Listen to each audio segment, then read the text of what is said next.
ನಮಸ್ಕಾರ. ವಿಶೇಷ ಕಾರ್ಯಕ್ರಮಕ್ಕೆ ಸ್ವಾಗತ. ನಾನು ಹೇಮಕುಮಾರ್. ಮನುಷ್ಯನಿಗೆ ಕೆಲಸ ಬೇಕೇ ಬೇಕಾಗತ್ತೆ. ನಿಮಗೆ ಒಳ್ಳೆಯ ಕೆಲಸ ಬೇಕು ಅಂತಂದರೆ ಒಳ್ಳೆಯ ಉದ್ಯೋಗದಲ್ಲಿ ನೀವು ಇರಬೇಕಾಗತ್ತೆ. ನಿಮಗೆ ಒಳ್ಳೆಯ ಕೆಲಸ ಇದ್ದರೆ ಮಾತ್ರ ನಿಮಗೆ ಒಳ್ಳೆಯ ರೆಸ್ಪೆಕ್ಟ್ ಸಿಗುತ್ತೆ. ಸೊ ಒಳ್ಳೆಯ ರೆಸ್ಪೆಕ್ಟ್ ಸಿಗಬೇಕು ಅಥವಾ ನಿಮಗೆ ಉತ್ತಮ ರೀತಿಯಲ್ಲಿ ಗೌರವ ಸಿಗಬೇಕು ಅಂತಂದರೆ ಯಾವ ಕೆಲಸ ಇರಬೇಕು, ಏನು ಮಾಡಬೇಕು, ಇದರ ಜೊತೆಗೆ ಕೆಲಸ ಪಡೆದುಕೊಳ್ಳೋದು ಓಕೆ, ಆದರೆ ಅದರ ಕೌಶಲ್ಯತೆ ಹೇಗಿರಬೇಕು ಅಂಥೇಳಿ, ಅಂದರೆ ನಿಮ್ಮ ತಯಾರಿ ಯಾವ ರೀತಿ ಆಗಿರಬೇಕು. ಕೆಲಸ ಎಲ್ಲರೂ ಮಾಡ್ತಾರೆ, ಆ ಕೆಲಸದಲ್ಲಿ ನಿಮ್ಮ ಒಂದು ಶ್ರಮ ಯಾವ ರೀತಿ ಆಗಿರಬೇಕು, ಜೊತೆಗೆ ಯಾವ ರೀತಿಯಾಗಿ ನೀವು ಕೆಲಸದಲ್ಲಿ ತೊಡಗಿಸಿಕೊಳ್ಬೇಕು, ಬಹಳ ಮುಖ್ಯವಾಗಿ ಯಾವ ವಯಸ್ಸಲ್ಲಿ ನಿಮಗೆ ಕೆಲಸ ಬೇಕಾಗತ್ತೆ. ಸೊ ಎಲ್ಲದರ ಬಗ್ಗೆ ಚರ್ಚೆ ಮಾಡ್ತೀವಿ. ಇದೇ ಈ ಹೊತ್ತಿನ ವಿಶೇಷ, ಉದ್ಯೋಗ ಕೌಶಲ್ಯದ ಪ್ರಾಮುಖ್ಯತೆ.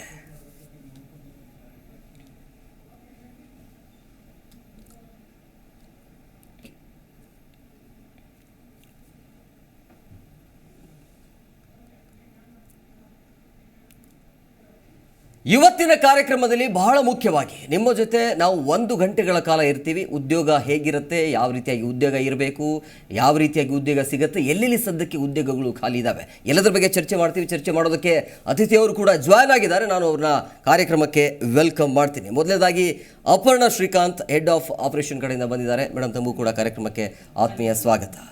ಇನ್ನು ಉತ್ತುಂಗ ಸಂಸ್ಥೆಯಿಂದ ಸ್ಮಿತಾ ರಾವ್ ಅಂತೇಳಿ ಕೋ-ಫೌಂಡರ್. ಮೇಡಮ್, ತಮಗೂ ಕೂಡ ಕಾರ್ಯಕ್ರಮಕ್ಕೆ ಆತ್ಮೀಯ ಸ್ವಾಗತ. ಇನ್ನು ಮತ್ತೊಬ್ಬರು ಅತಿಥಿಯವರು ಕೂಡ ಜಾಯ್ನ್ ಆಗಿದ್ದಾರೆ. ಚೇತನಾ ಕೌಲಗಿ ಅಂತೇಳಿ ಫೌಂಡರ್, ಲೆಟ್ಸ್ ಟ್ಯಾಗ್ ಆನ್ ಕಡೆಯಿಂದ. ಮೇಡಮ್, ತಮಗೂ ಕೂಡ ಆತ್ಮೀಯ ಸ್ವಾಗತ. ಎಸ್ ಸರ್, ನಾನು ನೇರವಾಗಿ ಈಗ ಅಪರ್ಣ ಕಡೆ ಹತ್ರ ಹೋಗ್ತೀನಿ. ಭಾಳ ಮುಖ್ಯವಾಗಿ ಮೇಡಮ್, ಇದೊಂದು ಒಳ್ಳೆಯ ಟಾಪಿಕನ್ನು ನಾವು ಇವತ್ತು ಚರ್ಚೆ ಮಾಡ್ತಾ ಇದ್ದೀವಿ. ಸೊ ಉದ್ಯೋಗ ಓಕೆ, ಉದ್ಯೋಗ ಸಿಗುತ್ತೆ ಓಕೆ, ಸೊ ಅದ್ರ ಜೊತೆಗೆ ಕೌಶಲ್ಯ ಇರಬೇಕು ಅನ್ನೋದು ಗೊತ್ತಿದೆ. ಸೊ ನಿಮ್ಮ ಪ್ರಕಾರ ನನ್ನ ಮೊದಲ ಪ್ರಶ್ನೆ ಏನು ಅಂತಂದರೆ, ನಮಗೆ ಉದ್ಯೋಗ ಯಾಕೆ ಬೇಕು, ಕೌಶಲ್ಯ ಯಾಕೆ ಬೇಕು? ಉದ್ಯೋಗ ಅನ್ನೋದು ಜೀವನಕ್ಕೆ ಒಂದು ಸಂಪಾದನೆ ಅಂತ ಇರಬೇಕು, ಮನುಷ್ಯಂಗೆ ಒಬ್ಬ ನಿಲುವು ಅಂತ ಇರಬೇಕು. ಹಾಗಾಗಿ ಉದ್ಯೋಗ ಅನ್ನೋದು ತುಂಬ ಮುಖ್ಯ ಆಗುತ್ತೆ. ಆದರೆ ಉದ್ಯೋಗ ಮೆಟ್ಲು ಹತ್ತಕ್ಕೆ ಕೌಶಲ್ಯತೆ ಅನ್ನೋದು ತುಂಬ ಪ್ರಾಮುಖ್ಯತೆ ಆಗುತ್ತೆ. ಈಗಿನ ಕಾಲಕ್ಕೆ ಸಾಕಷ್ಟು ಟೆಕ್ನಾಲಜಿ ಬಂದಿರೋದ್ರಿಂದ ಸಾಕಷ್ಟು ಬದಲಾವಣೆಗಳಾಗ್ತಾನೆ ಇದೆ. ದಿನೇ ದಿನೇ ನಾವು ವ್ಯತ್ಯಾಸಗಳು ನೋಡ್ತಾ ಇದ್ದೀವಿ. ಆ ಟೆಕ್ನಾಲಜಿನ ಯಾವ ಥರ ಅದರಲ್ಲಿ ನ್ಯೂನತೆಯೂ ಇದೆ, ಅದರಲ್ಲಿ ಉನ್ನತಿ ಪಡೆಯುವಂಥ ಅವಕಾಶಗಳು ಕೂಡ ಇದೆ.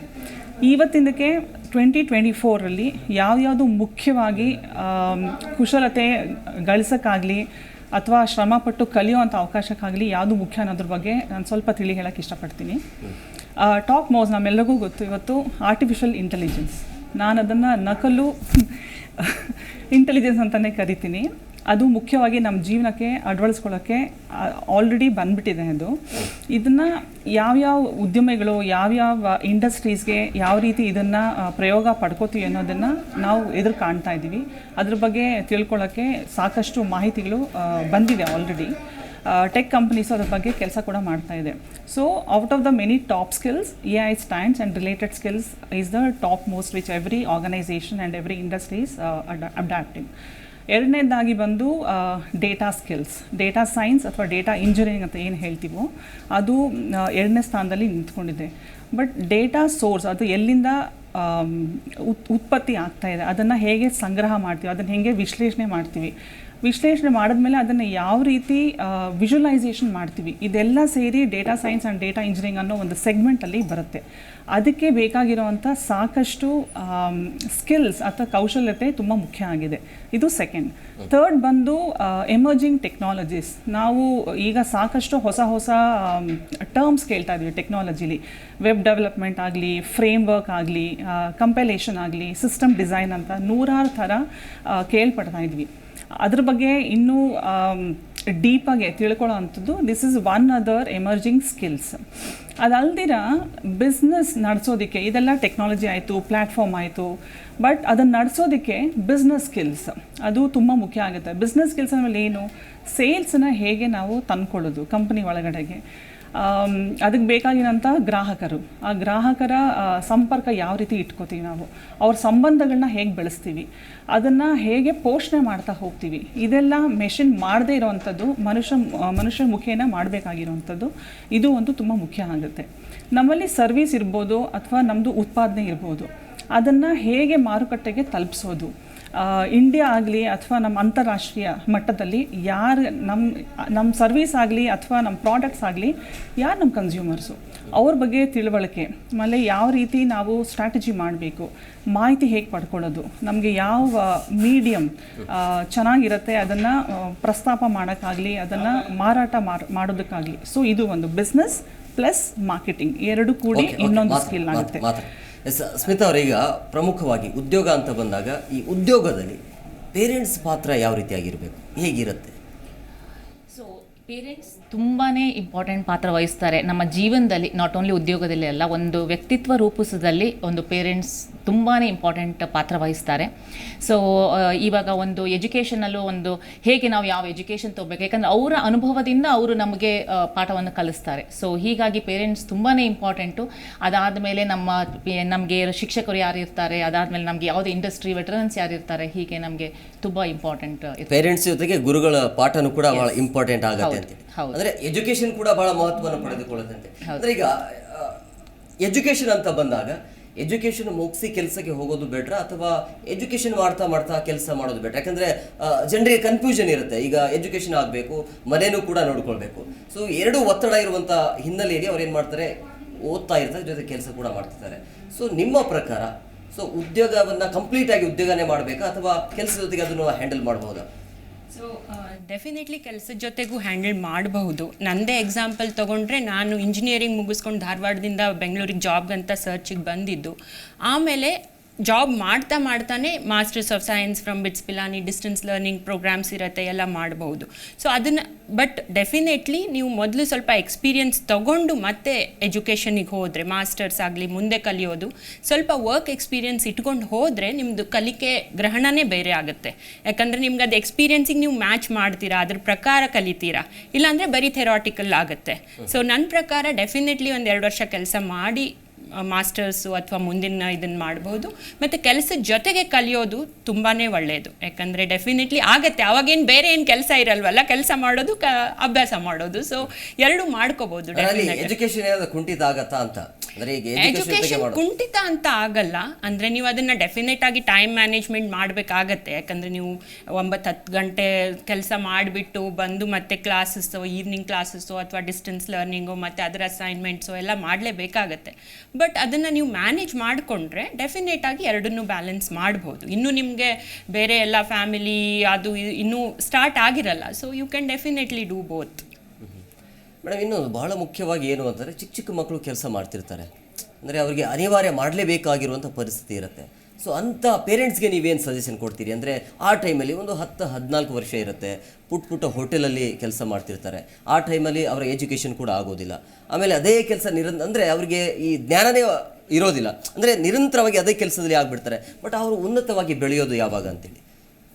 ಅದು ಮನೆಯಲ್ಲಿ ತಂದೆ ತಾಯಿ ಅಥವಾ ಬೆಳವಣಿಗೆ ರೀತಿಯಲ್ಲಿ ಹೇಗೆ ಬೆಳೆಸ್ತಾರೆ, ಅದಕ್ಕೆ ಅವ್ರಿಗೆ ಕೆಲಸ ಮಾಡೋವಂಥ ಪರಿಸ್ಥಿತಿ ಏನು ಹುಟ್ಕೊಂಡಿದೆ ಅದನ್ನು ಸ್ವಲ್ಪ ತಿಳ್ಕೊಂಡ್ರೆ ಉತ್ತಮ ಅಂತ ಅನಿಸುತ್ತೆ. ನಮ್ಮ ಭಾರತ ದೇಶದಲ್ಲಿ ಈ ಪಾರ್ಟಿ ಪಾಪ್ಯುಲೇಷನ್ ಇರೋದಕ್ಕೆ ಎಲ್ರಿಗೂ ಅನುಕೂಲತೆ ಇರೋದಿಲ್ಲ.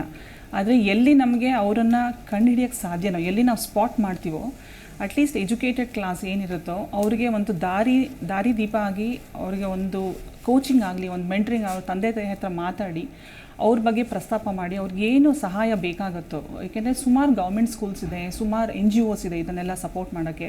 ಹಾಗಾಗಿ ಅವರನ್ನು ಉದ್ಯಮೆಯಿಂದ ದೂರ ಇಟ್ಟು ಅವ್ರಿಗೆ ಎಜುಕೇಷನಿಂದ ಎಷ್ಟು ಮುಖ್ಯ ಅವ್ರಿಗೆ ಜೀವನಕ್ಕೆ ಅನ್ನೋದು ಅವ್ರಿಗೆ ತಿಳಿ ಹೇಳೋದಲ್ಲಿ ತುಂಬ ಪಾತ್ರ ಇದೆ ಅದರಲ್ಲಿ. ಸೊ ನಮ್ಮಂಥವರು ಅಂಥ NGOsಗೆ ಸಪೋರ್ಟ್ ಮಾಡಿ ಅಥವಾ ಹುಡುಕಾಟಕ್ಕೆ ಅಂತ ಹೋದಾಗ ಹುಡ್ಕೊಂಡು ನಾವು ಏನು ಮಾಡ್ಬೋದು ಸೊಸೈಟಿಗೆ ಅಂತ, what is that we can give back to society, ಅದನ್ನು ನಮ್ಮ ಹಿನ್ನೆಲೆಯಲ್ಲಿ ಇಟ್ಕೊಂಡು ಮಾಡೋಕ್ಕೆ ಹೋದರೆ ಸಾಕಷ್ಟು ಕಾರ್ಯಕ್ರಮಗಳಿದೆ, ಸಾಕಷ್ಟು ಮಾಡುವಂಥ ಕೆಲಸಗಳು ಇದೆ. ನೀವು ಹೇಳಿದ ಅರ್ಥ ಆಯ್ತು. ಅಂದರೆ ಏನೇ ಕೆಲಸ ಮಾಡಿದ್ರು ಕೂಡ ಪೇರೆಂಟ್ಸ್ ಪಾತ್ರ ಬಹಳ ದೊಡ್ಡದಿರುತ್ತೆ ಅಂತೇಳಿ. ಸೊ ಏನೇ ಎಸ್ ಮೇಡಮ್, ಈಗ ಪೇರೆಂಟ್ಸ್ ಪಾತ್ರ ಅಂತ ಹೇಳಿದಾಗ ಸಹಜವಾಗಿ ಆ ಪೇರೆಂಟ್ಸ್ ಅವರು ಸಜೆಷನ್ ಕೊಡಲೇಬೇಕಾಗತ್ತೆ. ಅಂದರೆ ಏನೇ ಇದ್ರೂ ಕೂಡ ಈಗ ಸಮಸ್ಯೆ ಅಂತ ಹೇಳಿದಾಗ ಯಾವುದೋ ಕೆಲಸಕ್ಕೆ ಕಳಿಸೋದಕ್ಕಿಂತ ಈ ಟೈಮಲ್ಲಿ ನಿಮಗೆ ಈ ಉದ್ಯೋಗ ಬೇಕಾಗತ್ತೆ ಅನ್ನೋದು ಬಹಳ ಇಂಪಾರ್ಟೆಂಟ್ ಆಗುತ್ತೆ. ಹಾಗಾಗಿ ಆ ಸಮಯದಲ್ಲಿ ಆತ ಯಾವ ರೀತಿಯ ಕೌಶಲ್ಯವನ್ನು ಕಲಿಬೇಕು, ಈಗ ಉನ್ನತ ರೀತಿಯಲ್ಲಿ ಆತ ಉದ್ಯೋಗ ಪಡಿಬೇಕು ಅಂದರೆ ಸ್ಕಿಲ್ ಅನ್ನೋದು ಬಹಳ ಇಂಪಾರ್ಟೆಂಟ್ ಆಗುತ್ತೆ. ಸೊ ಯಾವ ಸ್ಕಿಲ್ ಬೇಸಿಸ್ ಮೇಲೆ, ಅಂದರೆ ಉದ್ಯೋಗ ಜೊತೆಗೆ ಹೇಗೆಲ್ಲ ಸ್ಕಿಲ್ಲನ್ನು ಬೆಳೆಸ್ಬೋದು? ನಿಮಗೆ ಈಗ ಈ ಸ್ಕಿಲ್ ಅನ್ನೋದು ಆ ಪರ್ಟಿಕ್ಯುಲರ್ ಪರ್ಸನನ್ನು ಅವರ ವ್ಯಕ್ತಿತ್ವದ ಮೇಲೆ ನಾವು ಹೋದರೆ ನಮಗೆ ಅದು ತುಂಬ ಹೆಲ್ಪ್ ಮಾಡ್ತದೆ. ಇವಾಗ ಕೆಲವೊಬ್ಬರು ಓದೋದ್ರಲ್ಲಿ ತುಂಬ ಚೆನ್ನಾಗಿರ್ತಾರೆ, ಕೆಲವೊಬ್ಬರು ಮಾತಾಡೋದ್ರಲ್ಲಿ ಚೆನ್ನಾಗಿರ್ತಾರೆ. ಸೊ ನಿಮಗೆ ಈಗ ಇಫ್ ಯು ಕ್ಯಾನ್, ನೀವು ಯಾರಾದರೂ ಇನ್ಫ್ಲುಯೆನ್ಸ್ ಮಾಡೋ ಕೆಪಾಸಿಟಿ ನಿಮ್ಮ ಹತ್ರ ಇದ್ದರೆ, ಆ ಮಗುವಿನಲ್ಲಿದ್ದರೆ, ಇದು ನೀವು ಸಣ್ಣ ಮಕ್ಕಳಲ್ಲೂ ನೋಡಬಹುದು. ಸೊ ಅಂಥವರು ಮಾರ್ಕೆಟಿಂಗ್, ಬಿಸ್ನೆಸ್ ಆ ಥರ ಫೀಲ್ಡಲ್ಲಿ ಹೋದರೆ ಚೆನ್ನಾಗಿರ್ತದೆ. ಕೆಲವೊಂದು ಮಕ್ಕಳು ಹೇಳಿದ್ದನ್ನು ಚಂದ ಮಾಡಿ ಅರ್ಥ ಮಾಡಿಕೊಂಡು ಡೀಪಾಗಿ ಕಲಿಯೋಕ್ಕೆ ಹೋಗ್ತಾರೆ. ಅಂಥ ಮಕ್ಕಳಿಗೆ ನೀವು ಕೋರ್ ಇಂಜಿನಿಯರಿಂಗು ಅಥವಾ ಕೋರ್ ಟೆಕ್ನಾಲಜಿ ಡ್ರಿವನ್ ಅಥವಾ ಕೋರ್ ಸೈನ್ಸ್ ಡ್ರಿವನ್ ನೀವು ಏನಾದರೂ ಅವರಿಗೆ ಮಾಡಿದರೆ ಒಳ್ಳೆಯದು. ಸೊ ನಾವು ಆ್ಯಸ್ ಎ ಪೇರೆಂಟ್ ನಾವು ನಮಗೆ ಏನು ಮಕ್ಕಳಿಗೆ ಬೇಕು ಅಂತ ಹೇಳೋದಕ್ಕಿಂತ ಅವರ ಒಂದು ಸಾಮರ್ಥ್ಯ ಅವಾಗೇನು ಸಣ್ಣ ಕಾಲದಲ್ಲಿ ನಮ್ಗೆ ಏನು ಕಾಣಿಸ್ತದೆ ಅದರ ಮೇಲೆ ನಾವು ಹೋದರೆ ತುಂಬ ಒಳ್ಳೆಯದು ಅಂತ ನಾನು. ಅಂದರೆ ಆ ವ್ಯಕ್ತಿಯ ಸಾಮರ್ಥ್ಯ ಮತ್ತು ಆ ಕೌಶಲ್ಯವನ್ನು ಹೇಗೆ ಗುರುತಿಸ್ಕೊಳ್ಬೇಕು ಅಂತ ಅದಕ್ಕೆ ನಾವು ಏನಂತೀವಿ ಅಂತಂದರೆ ಓಪನ್ ಟು ಎಕ್ಸ್ಪೀರಿಯನ್ಸ್ ಅಂತ. So you have to experiment with yourself. ಅಂದರೆ ಬೇರೆ ಬೇರೆ ಸಂದರ್ಭಗಳಲ್ಲಿ ನಿಮ್ಮನ್ನು ನೀವು ತೊಡಗಿಸ್ಕೋಬೇಕು. ಆವಾಗಲೇ ನಿಮಗೆ ಹೇಗೆ ನನಗೇನು ಬರುತ್ತೆ ಅಥವಾ ನನಗೇನು ಮಾಡಬಹುದು, ಏನು ಕೌಶಲ್ಯ ನಂದು ಏನು ಸಾಮರ್ಥ್ಯ ಅನ್ನೋದು ಆವಾಗಲೇ ಗೊತ್ತಾಗೋದು. ಈಗ ಎಕ್ಸಾಂಪಲ್ ಹೇಳಬೇಕು ಅಂತಂದರೆ, ಈಗ ನಮ್ಮ ಹುಡುಗ ಒಬ್ಬ ಬೀದರಿಂದ 10ನೇ ಕ್ಲಾಸ್ ಮುಗಿಸ್ಕೊಂಡು ಬಂದಿದ್ದ. ಆಮೇಲೆ ಅವನು ಒಂದು ಫಸ್ಟು ಡ್ರೈವಿಂಗು ಅಥವಾ ಕಾರ್ ವಾಷಿಂಗು ಆ ಥರ ಸ್ಟಾರ್ಟ್ ಮಾಡ್ಕೊಂಡಿದ್ದ. ಆಮೇಲೆ ಮಾಡ್ತಾ he develop relationship with lot of people. ಅಂದರೆ ಟ್ರಸ್ಟೆಡ್ ರಿಲೇಷನ್ಶಿಪ್ಸ್ ಮಾಡೋದು, ಜನರ ಜೊತೆ ಮಾತಾಡೋದು, ಅದು ಅವನಿಗೆ because he worked in something ಅವನಿಗೆ ಅದು ಅರ್ಥ ಆಗ್ತಾ ಬಂತು. ನಂದಿದು ಸ್ಕಿಲ್ ಇದೆ, ನನಗೆ ಮಾಡಬಹುದು ಅಂತ.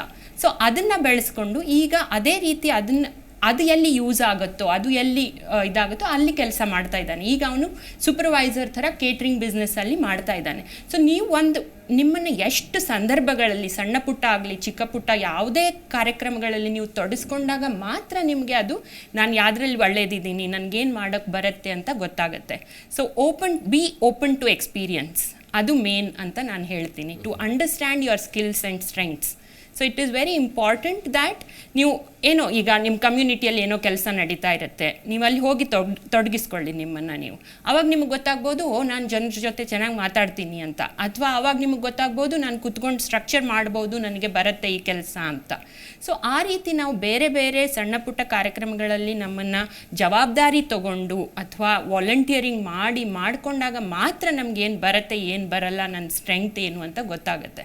ಸೊ ಆ ರೀತಿ ನಾವು ಸ್ಕೂಲಲ್ಲಿ ಕಾಲೇಜಲ್ಲಿ ಕಲಿಯೋದು knowledge, but when we do something is when we realize.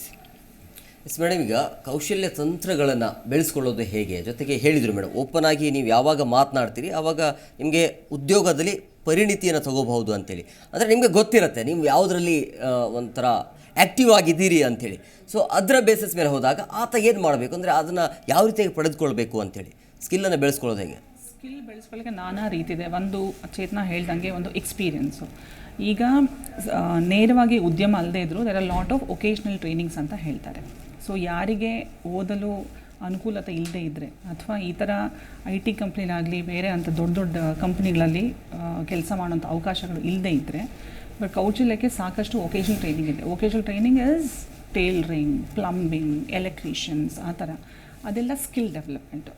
ಅಂಥದ್ರಲ್ಲಿ ಅದಕ್ಕೂ ಕಾಲೇಜಸ್ ಇದೆ, ಅದಕ್ಕೂ ಬೇಕಾದಷ್ಟು ಟ್ರೇಡ್ ಟ್ರೈನಿಂಗ್ ಸೆಂಟರ್ಸ್ ಕೂಡ ಇದೆ. ಅಲ್ಲಿ ಹೋಗಿ ಅವರು ಕಲಿಯೋದ್ರಿಂದ ನೇರ ಅವ್ರಿಗೆ ಕೆಲಸ ಮಾಡೋಕ್ಕೆ ಅವಕಾಶ, ಏಕೆಂದರೆ ಸಾಕಷ್ಟು ಕಂಪ್ನಿಗಳು ಅಲ್ಲಿ ಹೋಗಿ ಅವರನ್ನು ಉದ್ಯಮಕ್ಕೆ ತೊಗೊತಾರೆ ಅಲ್ಲಿಂದ. ಸೊ ಅದು ಒಂದು ಅವಕಾಶ ಇದೆ. ಬಟ್ ನಮಗೆ ಕಂಪ್ನಿಗಳಿಂದ ನನಗೆ ಯಾವ ಸ್ಟ್ರೆಂತ್ ಅಂತ ನೋಡುವಾಗ ಅವ್ರು ಹೇಳ್ದಂಗೆ ಕ್ರಮೇಣ ನಾವಲ್ಲಿ ಕಲಿತಾ I am good in project management ಅಂತ ಅಂದ್ಕೊಳ್ಳೋಣ. ಬಟ್ ಹೋಗ್ತಾ ನೀವು ಕಲಿತಾ ಯು ವಿಲ್ ನಾವು ಎಕ್ಸ್ಪೀರಿಯನ್ಸ್ ಆ್ಯಂಡ್ ಡಿಸ್ಕವರ್, ಓಕೆ ನನ್ನಲ್ಲಿ ಬರೀ ಪ್ರಾಜೆಕ್ಟ್ ಮ್ಯಾನೇಜ್ಮೆಂಟ್ ಅಲ್ಲ, I am good with people management ಅಂತ ಅಂದ್ಕೊಳ್ಳೋಣ. ಅಥವಾ ಇವೆಂಟ್ ಬಂದಾಗ ಯಾವುದೋ ಒಂದು ಸಂದರ್ಭಕ್ಕೆ I would want to volunteer, ಅಲ್ಲಿ ನನಗೆ ಜನಗಳ ಜೊತೆ ನಾನು ಹೇಗೆ ಬೆರಿಬೇಕು, ನನ್ನ ಪ್ಲ್ಯಾನಿಂಗ್ ಹೇಗೆ ಮಾಡಬೇಕು, ನನ್ನ ಸ್ಕೆಡ್ಯೂಲ್ ಹೇಗೆ ಮಾಡಬೇಕು, ಅದು ನನಗೆ ಇಷ್ಟನೂ ಇರ್ಬೋದು, ನನ್ನಲ್ಲಿರುವಂಥ ಒಂದು ಸ್ಟ್ರೆಂತ್ ಅಂತೂ ಅದನ್ನು ನಾವು ಹೇಗೆ ಸೂಕ್ಷ್ಮವಾಗಿ ಗ್ರಹಣ ಮಾಡ್ತಾ ಗಮನಿಸ್ತಾ ಬರಬೇಕು. ಆ ಗಮನ ಇದ್ದು ಕಾನ್ಷಿಯಸ್ಸಾಗೆ ನಾವು ಅದನ್ನು ಅಬ್ಸರ್ವ್ ಮಾಡಿಕೊಂಡ್ರೆ ನಮಗೆ ಗೊತ್ತಾಗುತ್ತೆ ನಾನು ಯಾವುದು ಇಷ್ಟಪಡ್ತೀನಿ ಇಲ್ಲ ಅಂತ.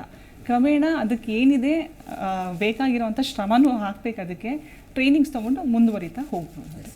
ಓಕೆ ಮಾತ್ರನ ಈಗ ಈಗ ಎಕ್ಸ್ಪಿರಿಮೆಂಟ್ ಮಾಡಲೇಬೇಕು. ನಾವು ಏನೇ ಮಾಡಿದ್ರೂ experimenting with a new skill is very much important. But ಈ ಎಕ್ಸ್ಪಿರಿಮೆಂಟ್ ಮಾಡೋದು ಹೇಗೆ, ಅದು ಯಾವಾಗಲೂ ಎಲ್ಲರಿಗೂ ಅದು ಕ್ವಶನ್, ನಾವು ಹೇಗೆ ಎಕ್ಸ್ಪಿರಿಮೆಂಟ್ ಮಾಡಬೇಕು. ಸೊ ಈಗ ಒಂದು ಫ್ರೇಮ್ವರ್ಕ್ ಥರ ನಾವು ನೋಡಿದರೆ there is something called DCR framework, that is decide and then commit, retrospect and repeat. So ಈಗ ಡಿಸೈಡ್, ಈಗ ನನಗೆ ಯಾವುದೋ ಒಂದು ಕೌಶಲ್ಯ ಬೇಕು, ಆದರೆ ಆ ಕೌಶಲ್ಯವನ್ನು ನಾನು ಇದು ನನಗೆ ಬೇಕಾ ಬೇಡ ಡಿಸಿಷನ್ ಮಾಡೋದೇ ಎಲ್ಲರಿಗೂ ತುಂಬ ಕಷ್ಟಕರವಾದ ಕೆಲಸ. ಬಟ್ ಅದರ ಡಿಸಿಷನ್ ಮಾಡೋಕ್ಕೆ ನಾವು ಯೋಚನೆ ಮಾಡಬೇಕು, ನನಗೆ ಇದು ಯಾಕೆ ಬೇಕು, ನಾನು ಯಾವ ಕಾರಣಕ್ಕಾಗಿ ಈ ಕೌಶಲ್ಯವನ್ನು ಅಥವಾ ನನ್ನ ಎನರ್ಜಿ ಮತ್ತು ಎಫರ್ಟ್ನ ಇದಕ್ಕೆ ಹಾಕ್ತಾ ಇದ್ದೇನೆ. ಇದು ನನಗೆ ಕರಿಯರ್ನ ನಾನು ಅಡ್ವಾನ್ಸ್ ಮಾಡೋಕ್ಕೆ ಬೇಕಾ, ಅಥವಾ ನನ್ನ ಪ್ಯಾಷನಿಗೋಸ್ಕರ ಬೇಕಾ, ಅಥವಾ ನಾನು ಈಗ ಪ್ಯಾಷನ್ ಅಂತ ಶುರು ಮಾಡ್ತೇನೆ, ಮುಂದೆ ಅದನ್ನು ನನ್ನ ಪ್ರೊಫೆಷ್ನಲ್ ಅಂತಲೂ ಆದರೂ ಕನ್ವರ್ಟ್ ಮಾಡ್ಬೋದು, ಅಥವಾ ನನಗೆ ಜಸ್ಟ್ ಆಸ್ ಅ ಹಾಬಿ ಬೇಕು. ಈಗ ನೀವು ನೋಡಿದರೆ ಯೂಟ್ಯೂಬರ್ಸ್, ಈಗ ಅವರಿಗೆ ನ್ಯಾಷನಲ್ ಅವಾರ್ಡ್ ಸಿಕ್ಕಿದೆ ಈಗ ಮೋದಿ ಅವರಿಂದ. ಸೊ ಅವರು 5 ವರ್ಷ ಕೆಳಗೆ ಹಿಂದೆ ಯೋಚನೆ ಮಾಡಿದರೆ ಅವರಿಗೆ ಗೊತ್ತೂ ಇರಲಿಕ್ಕಿಲ್ಲ ಅವ್ರ ಹತ್ರ ಆ ಸಾಮರ್ಥ್ಯ ಇತ್ತು ಅಂತ. ಬಟ್ ಈಗ ಅದು ಪ್ರೊಫೆಷ್ನಲ್ ಆಗಿ ಅದು ಅವ್ರ ಲೈವ್ಲಿಹುಡ್ಡಿಗೆ ಹೆಲ್ಪ್ ಆಗ್ತಾ ಇದೆ. ಸೊ ಬಟ್ ಆ ಡಿಸೈಡ್ ಉಂಟಲ್ಲ, ನಾವು ಡಿಸೈಡ್ ಮಾಡಬೇಕಾದ್ರೆ ನಾವು ಯಾಕೆ ಮಾಡ್ತಾ ಇದ್ದೇವೆ ಅನ್ನೋದನ್ನು ನಾವು ತುಂಬ ಯೋಚನೆ ಮಾಡಿದರೆ, ಬಟ್ ಅದು ಟೈಮ್ ಬೌಂಡ್ ಆಗಿರಬೇಕು. ಎಲ್ಲರೂ ಏನು ಮಾಡ್ತಾರೆ ಅಂದರೆ ಇದನ್ನು ಯೋಚನೆ ಮಾಡಿ ವರ್ಷಗಟ್ಟಲೆ ಕಳೆದ್ಬಿಡ್ತಾರೆ. So you will never be able to make. But usually ನನ್ನ ಲೈಫಲ್ಲಿ ನಾನು ಹೇಳಬೇಕು ಅಂತ ಹೇಳಿದರೆ, ನನಗೆ ನಾನು ಮಾಡಬೇಕು ಅಂತ ನನಗೆ ಮನಸ್ಸಿಗೆ ಬಂದ ಕೂಡ ಐ ಪುಟ್ ಟೈಮ್. ಓಕೆ, ನಾನು 3 ತಿಂಗಳು ಇದ್ರ ಬಗ್ಗೆ ಯೋಚನೆ ಮಾಡ್ತೇನೆ, ನನಗೆ ಬೇಕಾ ಬೇಡವಾ ಅಂತ. ಬಟ್ ಅಷ್ಟರೊಳಗೆ ನನ್ನ ಡಿಸಿಷನ್ ಆಗುತ್ತೆ ಬೇಕಾ ಬೇಡ ಅಂತ. Once I decide then I will go with a commitment. ನಿಮ್ಮದು ಡಿಸಿಷನ್ನಲ್ಲಿ ನೀವು ಕ್ಲಿಯರ್ ಆಗಿದ್ದರೆ commitment will become very easy. ಯಾಕೆ ಕಮಿಟ್ಮೆಂಟ್ ಅದು ಮೋಟಿವೇಶನ್ ಮೇಲೆ ಬೇಸ್ಡ್ ಇರಲ್ಲ, ಯಾಕಂದರೆ ನಿಮ್ಮ ಡಿಸಿಷನ್ ಈಸ್ ವೆರಿ ಕ್ಲಿಯರ್ ಆದ ಕಾರಣ ನೀವು ಡಿಸಿಪ್ಲಿನ್ ಮೇಲೆ ನೀವು ಆನ್ಸರ್ ಮಾಡ್ತಾ ಹೋಗ್ತೀರಾ. ಅದಾದಮೇಲೆ ನೆಕ್ಸ್ಟ್ ನೀವು ಏನು ಮಾಡ್ಬೋದು ಅಂತ ಹೇಳಿದರೆ ರೆಟ್ರೋಸ್ಪೆಕ್ಟ್ ಮಾಡಬೇಕು. ಒಂದ್ಸಲ ನೀವು ಕಮಿಟ್ ಮಾಡಿ ಕ್ಲೋಸ್ ಮಾಡಿದ್ಕೊಳ್ಳಿ, ಓಕೆ ಏನೋ ಒಂದು ಮಾಡಬೇಕು ಅಂತ ಸ್ಕಿಲ್, ನಿಮ್ಮ ಸ್ಯಾಟಿಸ್ಫ್ಯಾಕ್ಷನ್, ಬೇರೆ ಯಾರೂ ಇಲ್ಲಿ ಮಾಡೋದು, ನಿಮ್ಮ ಸ್ಯಾಟಿಸ್ಫ್ಯಾಕ್ಷನ್ ನೀವು ಕ್ಲೋಸ್ ಮಾಡಿದ್ಕೊಳ್ಳಿ, ಅದನ್ನ ರೆಟ್ರೋಸ್ಪೆಕ್ಟ್ ಮಾಡಬೇಕು. ಸೊ ಯೂಶಲಿ ನಾನಂತೂ ನನ್ನ ಜೀವನದಲ್ಲಿ ನಾನು ಲಾಸ್ಟ್ 3 ವರ್ಷದಿಂದ ಏನೇನು ಕಲಿತೆ ಅಂತ ನಾನು ಯಾವಾಗಲೂ ರೆಟ್ರೋಸ್ಪೆಕ್ಟ್ ಮಾಡ್ತೇನೆ. ಈಗ it could need not be ನಿಮ್ಮದು ಕರಿಯರ್ ಬಗ್ಗೆ ಅಷ್ಟೇ ಅಲ್ಲ, ನಿಮ್ದು ಯಾವುದೇ ಪ್ಯಾಷನ್ ಮಾಡಿದ್ರೂ ಆಗ್ತದೆ. ಸೊ ಈ ಥರ ಮಾಡಿದಾಗ ನಮಗೆ ಹೆಲ್ಪ್ ಮಾತಾಡೋಣ, ಬ್ರೇಕ್ ತೊಗೊಂಡು ಬಂದುಬಿಡೋಣ. ಸ್ನೇಹಿತರೆ, ಜೀವನದಲ್ಲಿ ಅಥವಾ ಉದ್ಯೋಗ ಪಡಿಬೇಕು ಅಂತಂದರೆ ಎಕ್ಸ್ಪಿರಿಮೆಂಟ್ ಬಹಳ ಮುಖ್ಯ ಅಂತ ಹೇಳಿದರು. ಎಕ್ಸ್ಪಿರಿಮೆಂಟ್ ಮಾಡಬೇಕು, ಯಾವ ವಯಸ್ಸಲ್ಲಿ ಮಾಡಬೇಕು, ಯಾಕೆ ಮಾಡಬೇಕು, ಅದರಿಂದ ಏನು ಕಲಿತೀರಿ, ಎಲ್ಲದ್ರ ಬಗ್ಗೆ ಚರ್ಚೆ ಮಾಡ್ತೀವಿ. ಈಗಾಗಲೇ ಹೇಳ್ತಾ ಇದ್ದೀವಿ, ಜೀವನದಲ್ಲಿ ಎಕ್ಸ್ಪಿರಿಮೆಂಟ್ ಅನ್ನೋದು ಬಹಳ ಮುಖ್ಯ ಅಂತೇಳಿ ಅದರ ಬಗ್ಗೆ ಮಾತನಾಡ್ತೀವಿ. ಅದಕ್ಕಿಂತ ಮೊದಲು ಈಗಿನ ಪರಿಸ್ಥಿತಿಯಲ್ಲಿ, ಅಂದರೆ ಈಗಿನ ಉದ್ಯೋಗ ಮಾರುಕಟ್ಟೆಯಲ್ಲಿ ನಿಮ್ಮ ಕೌಶಲ್ಯವನ್ನು ಬೆಳೆಸ್ಕೊಳ್ಬೇಕು ಅಂತಂದರೆ ಏನು ಮಾಡಬೇಕು, ಇದರ ಬಗ್ಗೆ ಅಪರ್ಣ ಅವರು ಹೆಚ್ಚಿನ ಡೀಟೇಲ್ಸನ್ನು ಕೊಡ್ತಾರೆ. ಮೇಡಮ್ ಹೇಳಿ. ಸೊ ಕೌಶಲ್ಯ ಬೆಳೆಸ್ಕೋಬೇಕಾದ್ರೆ ಐ ಥಿಂಕ್ ಮುಂಚಿನ ಸೆಗ್ಮೆಂಟಿಂದ ತೊಗೊಂಡು ಹೋಗಬೇಕಾದ್ರೆ one of the things is networking. ಹೇಗೆ ಬೆಳೆಸ್ಕೊಬೋದು, ನಂಗೆ ಹೇಗೆ ಗುರ್ತು ಮಾಡ್ಕೊತೀನಿ ನಾನು ಅದನ್ನು. ಸೊ ಅವ್ರವ್ರ ಉದ್ಯಮಿ ಪ್ರಕಾರ ಅಥವಾ ಅವ್ರವ್ರ ಇಂಡಸ್ಟ್ರಿ ಇರೋ ಪ್ರಕಾರ ಸಾಕಷ್ಟು ಇವೆಂಟ್ಸ್ ನಡೆಯುತ್ತೆ. ನಾನು HR ಹೇಳಬೇಕು ಅಂತಂದರೆ SHRM ಆಗಲಿ, ಪೀಪಲ್ ಮ್ಯಾಟರ್ಸ್ ಅಂತ ದೊಡ್ಡ ಇವೆಂಟ್ಸ್ ಆಗುತ್ತೆ. ಆ ರೀತಿ ಸಮ್ಮೇಳನಕ್ಕೆ ಹೋಗೋದು, ಪ್ರೊಫೆಷ್ನಲ್ ಇವೆಂಟ್ಸ್ಗೆ ಹೋಗೋದು, ಅಲ್ಲಿ ಒಂದು ಕನೆಕ್ಷನ್ಸ್ ಬೆಳೆಸ್ಕೊಳ್ಳೋದು, ಅಲ್ಲಿ ಏನು ಆಗ್ತಾ ಇದೆ ಟ್ರೆಂಡ್ಸ್, ಆ ಮಾಹಿತಿನ ಪಡ್ಕೊಳ್ಳೋದು. ಎಷ್ಟೋ ಸಲ ನಾವು ಬರೀ ನಮ್ಮ ಕಂಪ್ನಿ ಅಲ್ಲೇ ಕೆಲಸ ಮಾಡ್ತಿದ್ದೆ, ಹೊರಗಡೆ ನಾವು ನೋಡೋವಂಥ ಅವಕಾಶ ಇರಲ್ಲ. ಸೊ ಈ ರೀತಿ ಕಾನ್ಫರೆನ್ಸಸ್ಗೆಲ್ಲ ಹೋಗೋದ್ರಿಂದ ಹೊಸ ವಿಚಾರ ವಿನಿಮಯ ಗೊತ್ತಾಗುತ್ತೆ ನಮಗೆ. ಅಲ್ಲಿ ಸಂಬಂಧಗಳು ಬೆಳೆಯುತ್ತೆ, ಒಂಥರ ಪ್ರೊಫೆಷ್ನಲ್ ಕನೆಕ್ಷನ್ಸ್ ಬೆಳೆಯುತ್ತೆ. ಅದನ್ನು ಹೇಗೆ ಬೆಳೆಸ್ತಾ ಹೋಗಿ ಅದನ್ನು ನರ್ಚರ್ ಮಾಡ್ತಾಯಿದ್ರೆ ಸಾಕಷ್ಟು ವಿಚಾರಗಳು ಮತ್ತು ಅದ್ರ ಬಗ್ಗೆ ಬೇಕಾಗಿರೋ ಅಂಥ ಅಪ್ರೋಚಸ್ ಆಗಲಿ, ಹೊರಗಡೆ ಕಂಪ್ನಿಗಳಿಗೆ ಏನು ಬೇಕಾಗಿದೆ ಸ್ಕಿಲ್ಸ್ ಆಗಲಿ, ಅದೆಲ್ಲ ತಿಳ್ಕೊಳ್ಳೋಕ್ಕೆ ಇದೊಂದು ಸದ್ಯಾವಕಾಶ. ಸೊ ಹಾಗಾಗಿ ಬರೀ ಪಾರ್ಟಿಸಿಪೇಷನ್ ಅಲ್ಲ, ಪಾರ್ಟಿಸಿಪೇಷನ್ ನಾನು ಹೇಗೆ ಹೋಗೋದು, ಇವತ್ತು ನಾನು ಅಟೆಂಡ್ ಮಾಡ್ತಾ ಇದ್ದೀನಿ, but how can I be a panel tomorrow, ಆ ಒಂದು ಗುರಿ, ಆ ಒಂದು ಧ್ಯೇಯ ಇಟ್ಕೊಂಡು ಈ ಥರ ಅಟೆಂಡ್ ಮಾಡ್ತಾಯಿದ್ರೆ ಅಲ್ಲಿಂದ ಏನೇನು ಸಂಬಂಧ ಬೆಳೆಸ್ಕೊತೀವೋ ಅದನ್ನು ಪೋಷಣೆ ಮಾಡ್ತಾ ಬರಬೇಕು. And one of the thing I feel is you should start giving. First to invest, only then returns. You should start giving, you should start understanding. ಮತ್ತು ಅಲ್ಲಿಂದ ನಾವು ಹೇಗೆ ಸಹಾಯ ಪಡ್ಕೋಬೋದು ಅನ್ನೋದನ್ನು ಹೇಳಕ್ಕೆ ಇಷ್ಟಪಡ್ತೀನಿ. ಮೇಡಮ್, ಈಗ ನಮ್ಮ ಕೌಶಲ್ಯ ಅಭಿವೃದ್ಧಿ ಆಗಿರ್ಬೋದು ಅಥವಾ ನಮ್ಮ ಕಲಿಕೆಗೆ ತಂತ್ರಜ್ಞಾನ ಯಾವ ರೀತಿಯಾಗಿ ಪ್ರಾಮುಖ್ಯತೆಯನ್ನು ವಹಿಸಿಕೊಳ್ಳುತ್ತೆ? ಮೊದಲು ನೋಡಿದರೆ ಒಂದು 20-30 ವರ್ಷದ ಕೆಳಗೆ ನಾವು ಏನಾದರೂ ಒಂದು ಕಲಿಬೇಕಂದ್ರೆ ನಮಗೆ ಪುಸ್ತಕ ಬಿಟ್ಟು ಬೇರೆ ಆಪ್ಷನ್ ಇರಲಿಲ್ಲ. ಇಲ್ಲ ನಾವು ಯಾವುದಾದ್ರೂ ಟೀಚರ್ಗಳನ್ನ, ಪ್ರೊಫೆಸರ್ನಗಳು ಹೋಗಿ ಮೀಟ್ ಮಾಡಬೇಕಿತ್ತು, ಇಲ್ಲ ಯಾರಾದರೂ ಹಿರಿಯರನ್ನ ಕೇಳಬೇಕಿತ್ತು. ಬಟ್ ಈಗ ತುಂಬ ಅಂದರೆ ಇದು ಕಲಿಕೆಗೆ ನಿಮಗೆ ಒಂದು ಮನಸ್ಸಿಂದ ಇದ್ದರೆ ಸಾಕು ಅಂತ ನಾವು ಹೇಳ್ಬೋದು. ಇವಾಗ ನಿಮಗೆ ಕಲಿಕೆ ಬೇಕೆಂದರೆ ನೂರಾರು ವೆಬ್ಸೈಟ್ಗಳಾಗಲಿ, ಆ್ಯಪ್ಗಳಾಗಲಿ ಇದೆ. ಉಡೆಮಿ ಇದೆ, ಲಿಂಕ್ಡ್ಇನ್ ಇದೆ. ಸೊ ನಿಮಗೆ ಈ ChatGPTಗೆ ಹೋಗಿಬಿಟ್ರೆ ನಿಮಗೆ ಏನು ಕಲಿಬೇಕು ಅನ್ನೋದು ತುಂಬ ಸಾರಾಂಶವಾಗಿ ಕೊಡ್ತದೆ. ಬಟ್ ಆದರೆ ಒಂದು ಟ್ರೆಂಡ್ ನಾನು ಏನು ಅಬ್ಸರ್ವ್ ಮಾಡಿದ್ದೇನೆ ಅಂದರೆ, ಈಗ ಜನರಿಗೆ ಮಾಹಿತಿ ಇದೆ ಆದರೆ ಅದ್ರ ಬಗ್ಗೆ ಅರಿವಿಲ್ಲ. ಮಾಹಿತಿ ಮತ್ತು ಅರಿವು ಎರಡು ಬೇರೆ. ನಿಮಗೆ ಮಾಹಿತಿ ಅಂದರೆ it is dump of knowledge, but ಅರಿವು ಅಂದರೆ ಅದು ಯಾಕೆ ನನಗೆ ಬೇಕು, ಅದರಿಂದ ಆ ಮಾಹಿತಿನ ಇಟ್ಕೊಂಡು ನಾನು ಅದನ್ನು ಹೇಗೆ ನನ್ನ ಜೀವನಕ್ಕೆ ಅಳವಡಿಸ್ಕೊಳ್ಳಿ, ನನ್ನ ಬಿಸ್ನೆಸ್ಸಿಗೆ ಹೇಗೆ ಅಳವಡಿಸ್ಕೊಳ್ಳಿ, ಇದನ್ನು ನೀವು ಬೇರೆ ಯಾವ ಟೆಕ್ನಾಲಜಿಯಿಂದನೂ ಮಾಡೋಕ್ಕಾಗೋದಿಲ್ಲ. ಇದನ್ನು ನೀವು ನಿಮ್ಮಷ್ಟಕ್ಕೆ ಕಲಿತುಕೊಂಡು ಮಾಡಬೇಕು. ಸೊ ಇವಾಗ ಟೆಕ್ನಾಲಜಿ ಕಲೀಲಿಕ್ಕೆ ಮನಸ್ಸೊಂದಿದ್ರೆ ಬೇರೆ ಏನೂ ಬೇಕಂತಿಲ್ಲ. ಬಟ್ ಆದರೆ ಒಂದು ಏನಾದ್ರು ಶುರು ಮಾಡಿದರೆ ಅದನ್ನು ಕಂಪ್ಲೀಟ್ ಮಾಡಬೇಕು. ಆ ಮನಸ್ಥಿತಿ, ಆ ಒಂದು ಧೈರ್ಯ ಬೇಕು. ಅದು ಸ್ವಲ್ಪ ಈಗಿನ ಜನ್ರೇಷನಲ್ಲಿ, ಯುವ ಪೀಳಿಗೆಯಲ್ಲಿ ನಾನು ತುಂಬ ಡಿಸ್ಟ್ರಾಕ್ಷನ್ ಇದ್ದ ಕಾರಣ ಅದನ್ನು ಸ್ವಲ್ಪ ಕಮ್ಮಿ ಆಗ್ತಿರೋದು ನೋಡ್ತಾ ಇದ್ದೇನೆ. ಕಂಪೇರಿಟಿವ್ಲಿ ನೀವು 20 ವರ್ಷದ ಕೆಳಗಿನ ಜನರನ್ನು ನೋಡಿದಾಗಲೇ ಕಂಪೇರ್ ಟು ಈಗಿನ ನೋಡಿದಾಗ ತುಂಬ ನಿಮಗೆ ಡಿಫ್ರೆನ್ಸ್ ಇದೆ. ಅವರು ಏನೇ ಒಂದು ಕೆಲಸ ಕೊಟ್ಟರು ಅದನ್ನು ಕಂಪ್ಲೀಟ್ನೆಸ್ ಆಗಿ ಮಾಡ್ತಾಯಿದ್ರು. ಇವಾಗ ಜನರಿಗೆ ನಾನು ಹೇಗೂ ಮಾಡಬಲ್ಲೆ, ChatGPT is going to help me. So ಈ ಥರ ಬಂದಾಗ ಸ್ವಲ್ಪ ಇದಾಗ್ತದೆ. ಸೊ ನಾವು ಮಾಹಿತಿಗಿಂತ ಆ ಮಾಹಿತಿನ ನಾವು ಹೇಗೆ ಉಪಯೋಗಿಸ್ಕೊಳ್ಬೇಕು ಅದರ ಮೇಲೆ ಜನ ಜಾಸ್ತಿ. ಅವ್ರಿಗೆ ಆ್ಯಡ್ ಟು ಸ್ಮಿತಾಸ್ ಪಾಯಿಂಟ್ಸ್, ಇವಾಗ ನಾವು ಸ್ಕಿಲ್ಸ್ ಅಥವಾ ಕೌಶಲ್ಯ ಅಂದಾಗ ನಾವು 3 ಕಾಂಪೊನೆಂಟ್ಸ್ ನೋಡ್ತೀವಿ. ಒಂದು ನಾಲೆಜ್, ಅಂದರೆ ನನಗೆ ಅರಿವು ಅಥವಾ ನನಗೆ ಅದ್ರದ್ದು ಬಗ್ಗೆ ನಾಲೆಜ್ ಇದೆಯಾ ಇಲ್ವಾ ಅಂತ. ಎರಡನೇದ್ದು ಸ್ಕಿಲ್ಸ್, ಅದನ್ನು ನಾನು ಮಾಡಬಲ್ಲೆನಾ ಇಲ್ಲ ಅಂತ. ಮೂರನೇದ್ದು ಆ್ಯಟಿಟ್ಯೂಡ್ ಅಂತ, ಅಂದರೆ ನಾನು ಮಾಡೋಕ್ಕೆ ಇಷ್ಟಪಡ್ತೀನ, ಮನೋಭಾವ ಅದಿರಬೇಕು. ಈಗ ನಾವು ಕುಕ್ಕಿಂಗ್ ಅಂತ ತೊಗೊಂಡ್ರೆ ಓಕೆ, ನನಗೆ ಉಪ್ಪು ಹಾಕಬೇಕು, ಸಕ್ಕರೆ ಹಾಕಬೇಕು, ಇಷ್ಟು ಹಾಕಬೇಕು, ಹಂಗೆ ಮಾಡಿದ್ರೆ ಸಾಂಬಾರು ಆಗುತ್ತೆ ಅಂತ ಗೊತ್ತು ನನಗೆ. ಬಟ್ ನನಗೆ ಅದು ಮಾಡೋಕ್ಕೆ ಬರುತ್ತಾ ಇಸ್ ಅ ಸ್ಕಿಲ್, ಅದು ನಾಲೆಜ್. ಇಷ್ಟು ಹಾಕಿದರೆ ಒಂದು ಸಾಂಬಾರು ಆಗುತ್ತೆ ಇಸ್ ಅ ನಾಲೆಜ್. ಬಟ್ ನನಗೆ ಅದು ಮಾಡೋಕ್ಕೆ ಬರುತ್ತಾ ಇಸ್ ಕೌಶಲ್ಯ ಅಥವಾ ಸ್ಕಿಲ್ ಅಂತ ಏನಂತೀವಿ. ಕಲಿಬೇಕು ಅಂದ್ರೆ ಎಕ್ಸ್ಪೆರಿಮೆಂಟ್ ಬೇಕು. ಆಮೇಲೆ ಅದನ್ನು ಮಾಡ್ಬೇಕು ಅಂತೀನೋ ಇಲ್ವೋ ನಾನು, ಅದು ಮನೋಭಾವ. ಅದು ನನಗದು ಮಾಡಬೇಕು ಅಂತ ಬರಬೇಕು, ಅದನ್ನು ಒಂದು 100% ನಾನು ಅದಕ್ಕೆ ಕೊಡಬೇಕು. ಸೊ ಇವಾಗ ನಾವು ಯಾವುದೇ ಒಂದು ಕೌಶಲ್ಯ ಡೆವಲಪ್ಪು ಅದು ಅಂದ್ಕೊಂಡಾಗ ಅವರು ಹೇಳ್ದಂಗೆ ನಾಲೆಜ್ ತುಂಬ ಇದೆ. ಇವಾಗ ನೀವು ಒಂದು ವೆಬ್ಸೈಟ್ ಹೋಗಿ, ಒಂದು ಇನ್ಫಾರ್ಮೇಷನ್ ಹೋಗಿ, ನಾಲೆಜ್ ತುಂಬ ಇದೆ. ಬಟ್ ಅದು ಸ್ಕಿಲ್ ಡೆವಲಪ್ ಆಗಲಿಕ್ಕೆ ನೀವು ನಿಮ್ಮನ್ನು ಡಿಫ್ರೆಂಟ್ ಸಿಚುವೇಶನ್ಸಲ್ಲಿ ಹಾಕ್ಕೋಬೇಕಾಗತ್ತೆ, ಇರಬೇಕಾಗತ್ತೆ ನೀವು. ಆವಾಗಲೇ ನಿಮಗೆ ಆ ನಾಲೆಜ್ ಇದ್ದದನ್ನು ಅಪ್ಲೈ ಮಾಡೋಕ್ಕೆ ಒಂದು ಅವಕಾಶ ಸಿಗುತ್ತೆ. ಇಲ್ಲ ಅಂತಂದರೆ ಅವಕಾಶ ಸಿಗಲ್ಲ. ಇಲ್ಲಾಂದರೆ ಹೇಗೆ ಮಾಡಬೇಕು ನಾವು ಅಂತ, ಆ ಅವಕಾಶನ ನೀವು ಹೇಗೆ ಹುಡುಕೋತೀರಾ ಅಂತ. ಒಂದು ಇಂಪಾರ್ಟೆಂಟ್ ಅಂತಂದರೆ, ಈಗ ನಾವೇನು ಹೇಳ್ತೀವಿ ವಾಲಂಟಿಯರಿಂಗ್ ಅಂತ, ಅಂದರೆ ಸ್ವಯಂ ಸೇವಕರಾಗಿ ಕೆಲಸ ಮಾಡೋದು. ನೀವು ನಿಮ್ಮ ಕಮ್ಯುನಿಟಿಯಲ್ಲೇ ಇರಬಹುದು. ಇವಾಗ ಒಂದೇನೋ ಒಂದು ಡಾರ್ಕ್ ಸ್ಪಾಟ್ ನೋಡ್ತೀರಾ, ಅದನ್ನು ಹೋಗಿ ನೀವು ಅದನ್ನು ಲೀಡರ್ಶಿಪ್ ಅದನ್ನು ತೊಗೊಂಡು ಇದನ್ನು ಕ್ಲೀನ್ ಮಾಡೋಣಪ್ಪ, ಇದು ನಮ್ಮ ಜಾಗ, ನಮ್ದಿದು ಅಂತ ನೀವು ಲೀಡರ್ಶಿಪ್ ತೊಗೊಂಡ್ರೆ ಲೀಡರ್ಶಿಪ್ ಸ್ಕಿಲ್ಸ್ ಡೆವಲಪ್ ಆಗುತ್ತೆ ಅಲ್ವಾ. ಅದೇ ರೀತಿ ನೀವು ಒಂದು 4 ಜನನ ಕರ್ಕೊಂಡು ಬಂದು ಮಾಡ್ತೀನಿ ಅಂತಂದರೆ ನಿಮ್ಮ ಟೀಮ್ ಬಿಲ್ಡಿಂಗ್ ಸ್ಕಿಲ್ಸ್ ಡೆವಲಪ್ ಆಗುತ್ತೆ. ಅದೇ ರೀತಿ ಸೊ ನೀವು ಆ ಅವಕಾಶಗಳನ್ನು ನೀವೇ ಕ್ರಿಯೇಟ್ ಮಾಡ್ಕೋಬೇಕಾಗತ್ತೆ. ಅದು ಆವಾಗ ಸ್ಕಿಲ್ ಡೆವಲಪ್ ಆಗುತ್ತೆ, ಆವಾಗ ಕೌಶಲ್ಯ. ನಿಮ್ಮ ನಾಲೆಜ್ ಇದ್ದದ್ದನ್ನು ನೀವು ಅಪ್ಲೈ ಮಾಡೋಕ್ಕೆ ಆ ಅವಕಾಶಗಳು ಬೇಕಾಗುತ್ತೆ. ಅದನ್ನು ಮಾಡಲಿಕ್ಕೆ ಫಸ್ಟ್ ಆಫ್ ಆಲ್ ಏನು ಬೇಕು, ಒಂದು ಮನೋಭಾವ ಬೇಕು. That is what we call as attitude ಅಂತ. So knowledge, skills and attitude, KSA ಅಂತ ಏನು ಹೇಳ್ತೀವಲ್ಲ, ಅದು ತುಂಬಾ ಮಹತ್ವ ಆಗುತ್ತೆ. ಈ ಥರ ನಮ್ಮನ್ನು ನಾವು ಡೆವಲಪ್ ಮಾಡ್ಕೋಬೇಕು ಅಂತಂದರೆ ನಾವು 3 ಆಸ್ಪೆಕ್ಟ್ಸನ್ನು ತಿಳ್ಕೊಂಡು ನಿಮ್ಮ ಗುರಿ ಮತ್ತೆ ನಿಮ್ಮ ಕೆಲಸದ ಬಗ್ಗೆ ನೀವು ಕಲಿಬೇಕು ಅಂತ ಅಂದರೆ, ಈ ರೀತಿ ನಾನು ಬೇರೆ ಬೇರೆ ಸಿಚುವೇಶನಲ್ಲಿ ಬೇರೆ ಬೇರೆ ಕಲಿಬೋದು. ಇವಾಗ ನನಗೆ ಕಾನ್ಫಿಡೆನ್ಸ್ ಇಲ್ಲ ಅಂತ ಅನ್ಕೋಬೋದು. ಇವತ್ತು ಇಲ್ಲಿ ಬಂದು ನಾವು ಇಲ್ಲಿ ಮಾತಾಡೋದು ನಮ್ಗೆ ಹೇಗೆ ಬಂದಿದೆ ಈಗ, ಯಾಕಂದರೆ ನಾವು ಅಷ್ಟು ಬೇರೆ ಬೇರೆ ಸಿಚುವೇಶನಲ್ಲಿ ಇದ್ದುಕೊಂಡು ನಮ್ಮನ್ನು ನಾವು ಎಕ್ಸ್ಪೆರಿಮೆಂಟ್ ಮಾಡಿಕೊಂಡು ನಮ್ಮನ್ನು ನಾವು ಅನ್ಕಂಫರ್ಟೇಬಲ್ ಪೊಸಿಷನ್ಸಲ್ಲಿ ಹಾಕ್ಕೊಂಡು ಇದನ್ನು ಡೆವಲಪ್ ಮಾಡ್ಕೋತಾ ಇದ್ದೀವಲ್ವಾ. ಸೊ ಆ ರೀತಿ ನಾವು ಕಾನ್ಫಿಡೆನ್ಸ್ ಬೆಳೆಸ್ಕೊಳ್ಳೋದು ಹೇಗೆ? ಸೊ ಇವಾಗ ನೀವು ಈಗ ನನಗೆ ಮಾತಾಡೋಕ್ಕೆ ಬರಲ್ಲ ಅಂದ್ಕೊಳ್ಳಿ ನೀವು ಅಲ್ವಾ. ಈಗ ನನಗೆ ಅಪಾರ್ಚುನಿಟಿ ಯಾರು ಕರೆದು ನೀನು ಮಾತಾಡಮ್ಮ ಅಂತ ಸ್ಟೇಜ್ ಮೇಲಂತೂ ಕರೆಯಲ್ಲ ನನ್ನ ಅಲ್ವಾ. ಆವಾಗ ಏನು ಮಾಡ್ತೀರಾ, ನೀವು ಹೋಗಿ ವಾಲಂಟಿಯರಿಂಗ್ ಮಾಡ್ಬೋದು, ನೀವು ಮಕ್ಕಳಿಗೆ ಟೀಚ್ ಮಾಡಬಹುದು. ಈಗ ನಂದು ಜರ್ನಿ ನಾನು ಸ್ಟಾರ್ಟ್ ಮಾಡಿದ್ದು ಮಕ್ಕಳಿಗೆ ಸ್ಪೋಕನ್ ಇಂಗ್ಲೀಷ್ ಹೇಳ್ಕೊಡೋಣ ಅಂತ. ಹತ್ತಿರದ್ದು ಒಂದು ಗೌರ್ಮೆಂಟ್ ಸ್ಕೂಲಲ್ಲಿ ಹೋಗ್ಬಿಟ್ಟು ಅವರಿಗೆ ಸ್ಪೋಕನ್ ಇಂಗ್ಲೀಷ್ ಹೇಳ್ಕೊಡೋಣ ಅಂತ ಸ್ಟಾರ್ಟ್ ಮಾಡಿದ್ದು ನಾನು, ಒಂದು 10 ವರ್ಷದ ಹಿಂದೆ. ಅಲ್ಲಿ ಹೋಗಿ ಅವ್ರ ಜೊತೆ ಮಾತಾಡಿದಾಗ ನಿಮಗೇನೆ ಗೊತ್ತಾಗುತ್ತೆ, ಓ ನನಗಿದು ಬರುತ್ತೆ, ಓ ನಾನು ಮಕ್ಕಳ ಜೊತೆಗೂ ಇರಬಹುದು, ಓ ನಾನು ಕಲಿಸಬಹುದು, ಓ ನಾನು ಕಾಂಪ್ಲೆಕ್ಸ್ ಥಿಂಗ್ಸನ್ನು ಸರಳವಾಗಿ ಮಾಡಬಹುದು ಅಂತ. ಸೊ ಆ ರೀತಿ ನಿಮಗೆ ನೀವು ಅದನ್ನು ಮಾಡಲೇ ಇಲ್ಲ ಅಂದರೆ ಹೇಗೆ ಗೊತ್ತಾಗೋದು ನಿಮಗೆ? ಗೊತ್ತಾಯ್ತು, ನೀವು ಹೇಳಿದ ಅರ್ಥ ಆಯ್ತು. ಅಂದರೆ ನೀವು ನೋಡೋಕ್ಕಿಂತ ಮುಂಚೆ ಅದನ್ನು ಡಿಸೈಡ್ ಮಾಡಕ್ಕೆ ಹೋಗಬೇಡಿ ಅಂತ. ಅಂದರೆ ಕೆಲವೊಬ್ಬರಿಗೆ ಭಯ ಇರುತ್ತೆ, ಯಾವ್ಯಾವ ರೀತಿ ಅಂದರೆ ಜ್ಯೋತಿಷ್ಯ ಏನೋ ಹೇಳಿದ್ರೆ ಏನೋ ಆಗ್ಬಿಡುತ್ತೆ ಅನ್ನೋದು ಭಯ ಇರುತ್ತೆ, ಶಿಕ್ಷಕರ ಭಯ ಇರುತ್ತೆ, ಓದಿಲ್ಲ ಅಂದರೆ ಭಯ ಇರುತ್ತೆ, ನಾಲೆಜ್ ಇಲ್ಲ ಅಂತಂದರೆ ಭಯ ಇರುತ್ತೆ. ಸೊ ಈ ರೀತಿಯ ಕೆಲವೊಂದಿಷ್ಟು ಭಯ ಇರುತ್ತೆ. ಬಟ್ ನೀವು ಹೇಳ್ತಾ ಇರೋದು ಭಯ ಇಲ್ಲದೆ ನೀವು ಕೆಲಸವನ್ನು ಸ್ಟಾರ್ಟ್ ಮಾಡಿದ್ರೆ ಏನೋ ಒಂದು ಆಗುತ್ತೆ, ಅದರಿಂದ ಏನೋ ಒಂದು ಕಲಿತೀರಿ ಅಂತ. ನಮ್ಮ ಫ್ರೆಂಡ್ ಒಂದು ಎಕ್ಸಾಂಪಲ್ ಕೊಡ್ತೀನಿ. ಅವರು ರೀಸೆಂಟ್ ಆಗಿ ಒಂದು ಕಂಪ್ನಿ ಸ್ಟಾರ್ಟ್ ಮಾಡಿದ್ರು. ಅವರು ಆವಾಗ ಹೇಗೆ ಈ ಕಂಪ್ನಿ ಸ್ಟಾರ್ಟ್ ಮಾಡಬೇಕನ್ನೋ ಕಾನ್ಫಿಡೆನ್ಸ್ ಹೇಗೆ ಬಂತು ನಿಮಗೆ ಅಂತಂದರೆ, ಅವ್ರು ಚಿಕ್ಕ ವಿಷಯ ಹೇಳಿದರು.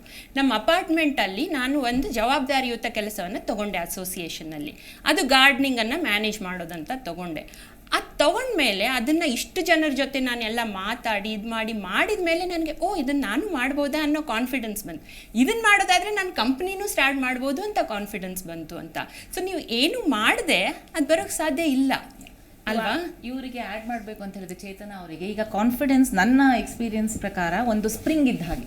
ಅದು ಈಗ ಇರೋ ಕಾನ್ಫಿಡೆನ್ಸ್ ಇನ್ನು 5 ವರ್ಷದಲ್ಲಿ ನಮ್ದು ಹಾಗೆ ಇರ್ತದೆ ಅಂತಿಲ್ಲ. ನಾವು ಅದನ್ನು ಮೇಂಟೈನ್ ಮಾಡ್ತಾ ಇರಬೇಕು. ಸೊ ಈಗ ನಮಗೆ ಕಾನ್ಫಿಡೆನ್ಸ್, ಈಗ ಏನೋ ಒಂದು ವಿಷಯ ನಮಗೆ ಮಾಡಬೇಕಾ ಬೇಡ ಅಂತ ಡಿಸಿಷನ್ ತೊಗೊಳ್ಬೇಕಾದ್ರೆ ನಾವು ಹೇಗೆ ತೊಗೊಳ್ತೇವೆ? ಫಸ್ಟ್ ನಾವು ಕೇಳ್ತೇವೆ, ನಾವು ಈ ಥರದ್ದು ಏನಾದ್ರು ಮೊದಲು ಮಾಡಿದ್ನಾ, ನನಗೆ ಮಾಡ್ಲಿಕ್ಕೆ ಆಗ್ತದಾ ಅಂತ. ಇಫ್ ನಮ್ಮ ಮೆದುಳು ಎಸ್ ನೀನು ಹಿಂದೇನು ಈ ಥರ ಮಾಡಿದ್ದೆ, ಈಗ ನಿಂಗೆ ಆಗತ್ತೆ ಅಂತ ನಮಗೆ ಯಾವಾಗ ಹೇಳುತ್ತೆ, ಆವಾಗ ನಮಗೆ ನಾವು ಅದಕ್ಕೆ ಮೋರ್ ಮಾಡ್ತೇವೆ ಅಂತ ಹೋಗ್ತೇವೆ. ಸೊ ಅದು ಹೇಳಬೇಕು ಅಂತಂದರೆ ನೀವು ಎಕ್ಸ್ಪೀರಿಮೆಂಟ್ ಮಾಡ್ತಾನೇ ಇರಬೇಕು. ಆ್ಯಂಡ್ ನೀವು ಎಕ್ಸ್ಪೀರಿಮೆಂಟ್ ಮಾಡ್ತಿರ್ಬೇಕಾದ್ರೆ ಇದು ಒಂದು ವಿಷಯ ಅಂತಲ್ಲ, ಯಾವುದಾದ್ರೂ ನೀವು ಉದ್ಯೋಗದಲ್ಲಿ, ನಾವು ಒಂದು ಎಕ್ಸಾಂಪಲ್ ನನ್ನ ಲೈಫಲ್ಲೇ ಹೇಳಬೇಕು ಅಂತಂದರೆ, ಉದ್ಯೋಗದಲ್ಲಿ ನೀವು ಬೇರೆ ಮಾಡೋ ನಿಮ್ಮ ಪ್ಯಾಷನಿಗೆ ಮಾಡೋ ಕೆಲಸ ಕೂಡ ನಿಮಗೆ ಉದ್ಯೋಗದಲ್ಲಿ ಹೆಲ್ಪ್ ಆಗ್ತದೆ. ಈಗ ಫಾರ್ ಎಕ್ಸಾಂಪಲ್ ನಾವು ಲಾಸ್ಟ್ 3 ವರ್ಷದಲ್ಲಿ ನಾವು ಒಂದು ಪುಸ್ತಕವನ್ನು ಬರೆದ್ವಿ, ಒಂದು ಟೆಕ್ನಾಲಜಿ ಮೇಲೆ ಪುಸ್ತಕವನ್ನು ಬರೆದ್ವಿ. So first time being an author help me. Okay, ನಾವು ಒಂದು ಆಥರ್ ಮಾಡ್ಬೋದು ಅಂದರೆ ಇದನ್ನು ಮಾಡಬಹುದು ಆ ಥರ. ಸೊ ಈಗ ಒಂದು 3 ವರ್ಷದಲ್ಲಿ ಈಗ ಈ ವರ್ಷದಲ್ಲಿ ಒಂದು ಬೈಕ್ ರೈಡಿಂಗ್ ಕಲ್ತ್ವಿ. ಸೊ ಕಲಿಬೇಕಾದ್ರೆ 9 ತಿಂಗಳು ತಗೊಳ್ತು, ಬೇಕಾ ಬೇಡವಾ? ಯಾಕಂದರೆ ಈ ವಯಸ್ಸಲ್ಲಿ ಬೇಕಾ, ನನಗೆ ಬೇಕಾ, ಬಿದ್ದರೆ ಹೆಂಗತ್ತೆ. ಬಟ್ ಎಲ್ಲ ಆದಮೇಲೆ 3 ತಿಂಗಳಲ್ಲಿ we were able to. So ಹೀಗೆ ಮಾಡ್ತಾ ಮಾಡ್ತಾ ಕಾನ್ಫಿಡೆನ್ಸ್ ಜಾಸ್ತಿ ಆಗುತ್ತೆ. ಸೊ ನಾವು ನಮ್ಮ ಲೈಫಲ್ಲಿ ಪ್ರತಿಯೊಂದನ್ನು ಮಾಡಬೇಕು ಅಂತ ಹೋದಾಗ ಆ್ಯಡ್ ಆಗ್ತಾ ಹೋಗ್ತದೆ. ಬಟ್ ಕೆಲವೊಮ್ಮೆ ವರ್ಕ್ ಆಗೋದಿಲ್ಲ, ಆವಾಗ ನಮಗೆ ಇರೋದು. ಈಗ ನಾವು ಏನೋ ಒಂದು ಮಾಡೋಕ್ಕೆ ಹೋಗಿರ್ತೇವೆ, ಎಡವಟ್ಟು ಆಗ್ತದೆ. ಆವಾಗ ನಾವು ಹೇಗೆ ವಾಪಸ್ ಬರ್ತೇವೆ, ಅದರಿಂದ ನಾವು ಏನು ಕಲಿತೇವೆ, ಅದು ನಮ್ಮ ಬೆಳವಣಿಗೆಯಲ್ಲಿ ನಾವು ಹೇಗೆ ಅದನ್ನು ಅರ್ಥಿಸ್ಕೊಳ್ತೇವೆ ಅದ್ರ ಮೇಲೆ ಡಿಪೆಂಡ್. ಆವಾಗ ನಮ್ಮ ರೆಸಿಲಿಯನ್ಸ್ ಅಂತ ಏನು ಹೇಳ್ತಾರಲ್ಲ, ಅದು ಮ್ಯಾಟರ್ಸ್ ದ ಮೋಸ್ಟ್. ಸಕ್ಸಸ್ ಯಾವಾಗಲೂ ಆಗ್ತಾ ಇದ್ರೆ ಕಾನ್ಫಿಡೆನ್ಸ್ ಬರುತ್ತೆ, ಬಟ್ ಫೇಲ್ಯೂರ್ ಆದಾಗ ಕಾನ್ಫಿಡೆನ್ಸ್ ಜಾಸ್ತಿ ಬರುತ್ತೆ. ಯಾಕೆ ಅಂದರೆ ಫೇಲ್ಯೂರ್ ಆದಾಗ ನೀವು ಆ ತಳನ ನೋಡ್ಬಿಟ್ಟಿರ್ತೀರ, ಆ ತಳ ನೋಡಿ ಇದು ಲಾಸ್ಟ್ ಟೈಮೇ ಇಷ್ಟು ಹೋಗಿದೆ, ಇನ್ನು ಇದಕ್ಕಿಂತ ಜಾಸ್ತಿ ಏನಾಗುತ್ತೆ. ಸೊ ನೀವು ಆ ಆ್ಯಟಿಟ್ಯೂಡ್ ಬಂದಾಗ ನಿಮಗೆ ಓಕೆ ನೆಕ್ಸ್ಟ್ ಟೈಮು ಮಾಡೋಣ. ಸೊ ಎಲ್ಲಿ ಸನ್ಮಾನ ಇರುತ್ತೆ ಅವಮಾನ ಇದ್ದೇ ಇರುತ್ತೆ. ಸೊ ಈ ಕಾನ್ಸೆಪ್ಟಲ್ಲಿ ಯಾರು ಏನು ಹೇಳ್ತಾರೋ ತೊಗೊಳ್ಳಿ, ನನಗೆ ಇದು ಬೇಕು ಅಂತ ನಾವು ಮಾಡಿದಾಗ ಕಾನ್ಫಿಡೆನ್ಸ್ ಜಾಸ್ತಿ. ಬಟ್ ಇದು ಕಂಟಿನ್ಯೂಸ್ ಜರ್ನಿ. ಈಗ ಒಂದು ಸಣ್ಣ ಮಗು ಇದು ಕಾನ್ಫಿಡೆನ್ಸ್ 30 ವರ್ಷದಲ್ಲಿ ಇರಲ್ಲ, 30 ವರ್ಷದಲ್ಲಿ ಇದ್ದದ್ದು 60 ವರ್ಷದಲ್ಲಿ ಇರೋದಿಲ್ಲ. ಅದನ್ನು ನಾವು ಕಂಟಿನ್ಯೂಸ್ ಅಂತ ಪ್ಯಾಂಪರ್ ಮಾಡ್ತಾನೇ ಇರಬೇಕು. ನಿಮಗೆ ಭಯ ಆಗತ್ತಂದ್ರೆ ನಿಮ್ಮಲ್ಲಿ ಜ್ಞಾನ ಕಡಿಮೆ ಇದೆ ಅಂತ ಅರ್ಥ, ನೀವು ಹೇಳ್ತಾ ಇರೋದು ಅರ್ಥ ಆಯ್ತು. ಈಗ ಮೇಡಮ್, ಈಗ ಬೀಯಿಂಗ್ ವಲ್ನರಬಲ್ ಅಂತ ಅದಕ್ಕೆ ಸೇರಿಸೋ ಹಂಗೆ ಬೀಯಿಂಗ್ ವಲ್ನರಬಲ್ ಅಂದರೆ ಅವರು ಮನೋಭಾವನ ಕಾರ್ಯಗತವಾಗಿ ಹೇಗೆ ತರೋದು, ಅದನ್ನ ಮಾಡಿದ್ರೇನೆ ನಿಮಗೆ ಸಾಧ್ಯ. ನಾನು ಇವತ್ತು ಅಡುಗೆ ಮಾಡಬೇಕು ಅಂತಂದ್ರೆ ಅದು ರುಚಿ ಹೇಗನ್ನ ಇರಲಿ ಪರವಾಗಿಲ್ಲ ಅಂತ ಅದೊಂದು ಇಂಪಾರ್ಟೆಂಟ್ ವಿಚಾರ. ಅಂದರೆ ನಾವು ಉದ್ಯೋಗ ಪಡಿಬೇಕು ಅಂದರೆ ಕನೆಕ್ಷನ್ ಯಾವ ರೀತಿ ಆಗಿರಬೇಕು ಅಂತ, ಹೇಗೆಲ್ಲ ಕನೆಕ್ಷನ್ ಮಾಡ್ಕೋಬೇಕು ನಾವು? ನಾನು ಆಲ್ರೆಡಿ ಮಾತಾಡಿದೆ. ಇವಾಗ ಫ್ರೆಷರ್ಸ್ ಆದರೆ ಕಾಲೇಜಿಂದ ಈಗ ಸಾಕಷ್ಟು ಕಂಪನಿಗಳು ಪ್ಲೇಸ್ಮೆಂಟ್ಸ್ ಅಂತ ಹೋಗುತ್ತೆ, ಅದು ಒಂದು ಅವಕಾಶ. ಪ್ಲೇಸ್ಮೆಂಟ್ಸು ಸಿಕ್ಕಿಲ್ಲ ಅಂತ ಇವಾಗ 2023-24 ತೊಗೊಂಡ್ರೆ ಸಾಕಷ್ಟು ಕೆಲಸಗಳು ಇಲ್ಲ. ಇವಾಗ ಫ್ರೆಷರ್ಸ್ಗೆ ಕೆಲಸ ಇಲ್ಲ. ಅವ್ರು ಹೇಳ್ದಂಗೆ ವಾಲಂಟ್ರಿಂಗಿಂದ ಯಾರೋ ಒಂದು ಪರಿಚಿತರಾಗ್ತಾರೆ. ಆ ಪರಿಚಯದಿಂದ ಒಂದು ಕೆಲಸ ಮಾಡೋದ್ರಿಂದ ನನಗೊಂದು ಅನುಭವ ಸಿಗುತ್ತೆ. ನಾನು ಆ ಅನುಭವ ತೊಗೊಂಡು ಅದನ್ನು ಹೇಗೆ ಬೆಳೆಸ್ತಾ ಹೋಗ್ತೀನಿ. ಬೆಳೆಸಿ ಆ ಕಾನ್ಫಿಡೆನ್ಸ್ ಬಂದಾಗ ನಾನೀಗ ಅದೇ ಕೆಲಸನ ಇನ್ನೊಬ್ಬರಿಗೆ ಒಂದು ಫ್ರೀಲ್ಯಾನ್ಸ್ ಆಗಿ ನಾನು ದುಡ್ಡಿಗೆ ಮಾಡ್ತೀನಿ. ಇವಾಗ ನಾನು ಸಂಪಾದನೆ ಬೇಕು. ಇವಾಗ ನನಗೆ ಆ ಸಂಪಾದನೆ ಯಾವಾಗ ಬರುತ್ತೋ ನಾನು ಅದ್ರ ಮೇಲೆ ಜಾಸ್ತಿ ಇನ್ವೆಸ್ಟ್ಮೆಂಟ್ ಶುರು ಮಾಡ್ತೀನಿ. ಯಾಕೆ ನನಗೆ ಆಸಕ್ತಿ ಬೆಳೆದಿದೆ, ನನಗೆ ಕಾನ್ಫಿಡೆನ್ಸ್ ಬಂದಿದೆ, ಒಂದು ಎಕ್ಸ್ಪೀರಿಯನ್ಸ್ ಕೂಡ ಇದೆ ಅದರಲ್ಲಿ. ಈಗ ಅದನ್ನು ಇನ್ನು ಆ್ಯಡ್ ಮಾಡ್ತಾ ಹೋಗ್ತೀನಿ. ನಾನು ಇವತ್ತು ಒಂದು ಇಂಡಸ್ಟ್ರಿಗೆ ಮಾಡಿದ್ದೀನಿ, ನಾಳೆ ಜೀ ಕನ್ನಡಕ್ಕೆ ಬಂದು ಇನ್ನೊಂದು ಅದೇ ಥರ ಪ್ರಾಜೆಕ್ಟ್ ಮಾಡ್ತೀನಿ. ಇವಾಗ ಆ ರೀತಿ ಮಾಡ್ತಾ ಅದು ಬೆಳೆಸ್ತಾ ಹೋಗ್ತೀನಿ. ಆವಾಗ ನಂದದು ಸ್ಕಿಲ್ ಆಗುತ್ತೆ. ಆ ಸ್ಕಿಲ್ಲಿಂದ ಅಷ್ಟೊತ್ತಿಗೆ ಉದ್ಯಮಗಳು ಪ್ರಯತ್ನ ಮಾಡ್ತಾನೆ ಇರಬೇಕು. ಆಮೇಲೆ ಜನದ ಬಳಕೆನೂ ಹೆಚ್ಚಾಗ್ತಾ ಹೋಗುತ್ತೆ, ಪರಿಚಯ ಹೆಚ್ಚಾಗ್ತಾ ಹೋಗುತ್ತೆ. I have to start doing it ನಾವು. ಸೊ ಯಾವಾಗ ಡೂಯಿಂಗ್ ಅಂತ ಬರುತ್ತೋ there will be failures and I have to accept failures. ನಾನು ಅದನ್ನು ಎದುರಿಸೋಕ್ಕೆ ರೆಡಿ ಇದ್ದೀನಾ ಅನ್ನೋದು ನಮ್ಮಲ್ಲಿ ಆ ಭರವಸೆ ನಾವು ತುಂಬ್ಕೋಬೇಕು. ಇನ್ನೊಂದು ಜನರಲ್ಲಿ ತಲೆಯಲ್ಲಿ ಏನಿರುತ್ತೆ ಅಂತಂದರೆ, ಒಬ್ಬ ಆಫೀಸ್ ಬಾಯ್ ಆಗಿ ಆತ 10 ವರ್ಷ ಆದರೂ ಅದೇ ಕೆಲಸ ಮಾಡ್ತಿರ್ತಾನೆ, ಅಂದರೆ ಉನ್ನತ ಮಟ್ಟಕ್ಕೆ ಹೋಗಲ್ಲ ಆತ. ಸೊ ಆತ ಉನ್ನತ ಮಟ್ಟಕ್ಕೆ ಹೋಗಬೇಕು ಅಂದರೆ ಆಫೀಸ್ ಬಾಯಿಂದ ಎಕ್ಸಿಕ್ಯೂಟಿವ್ ಆಗೋದಾಗಿರ್ಬೋದು ಅಥವಾ ಮ್ಯಾನೇಜರ್ ಆಗಿರ್ಬೋದು, ಇದೆಲ್ಲ ಹೋಗಬೇಕು ಅಂದರೆ ಅಲ್ಲಿ ತನಕ ಹೋಗಬೇಕು ಅಂದರೆ ಆತ ಏನು ಕಲಿಬೇಕು ಅಂತೇಳಿ.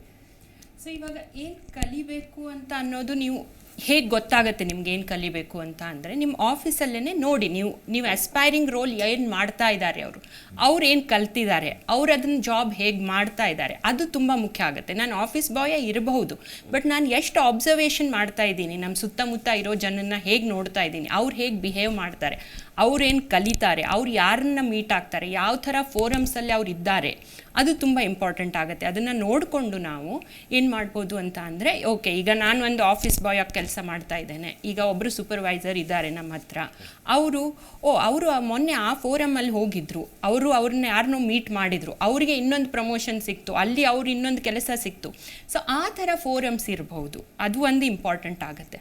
ಆಮೇಲೆ ಇನ್ನೊಂದು ಏನಾಗುತ್ತೆ ಅಂತಂದರೆ, ನಾನು ಇನ್ನೊಂದು ಈಗ ನಾವು ಅಪರ್ಣ ಅವರು ನೆಟ್ವರ್ಕಿಂಗ್ ಬಗ್ಗೆ ಹೇಳ್ತಾ ಇದ್ರು, ಸೊ ಹೇಗೆ ಮೀಟ್ ಮಾಡಬೇಕು ಅಂತಲೂ ಹೇಳಿದ್ರಿ ನೀವು. ಆವಾಗ ಒಂದು ಫೋರಮ್ಸ್ ಇರುತ್ತೆ. ಇನ್ನೊಂದು ಈಗ ನೀವು ಇದು ರಿಟೇಲಲ್ಲೇ ಇರಬಹುದು, ಅಲ್ಲಿ ರಿಟೇಲ್ ಫೋರಮ್ಸ್ ಇರುತ್ತೆ, ಅಥವಾ ನೀವು ಫೈನಾನ್ಸಲ್ಲಿರ್ಬೋದು, ಆ ಫೋರಮ್ಸ್ ಇರುತ್ತೆ, ಅದು ಒಂದು ಇದು ಆಗುತ್ತೆ.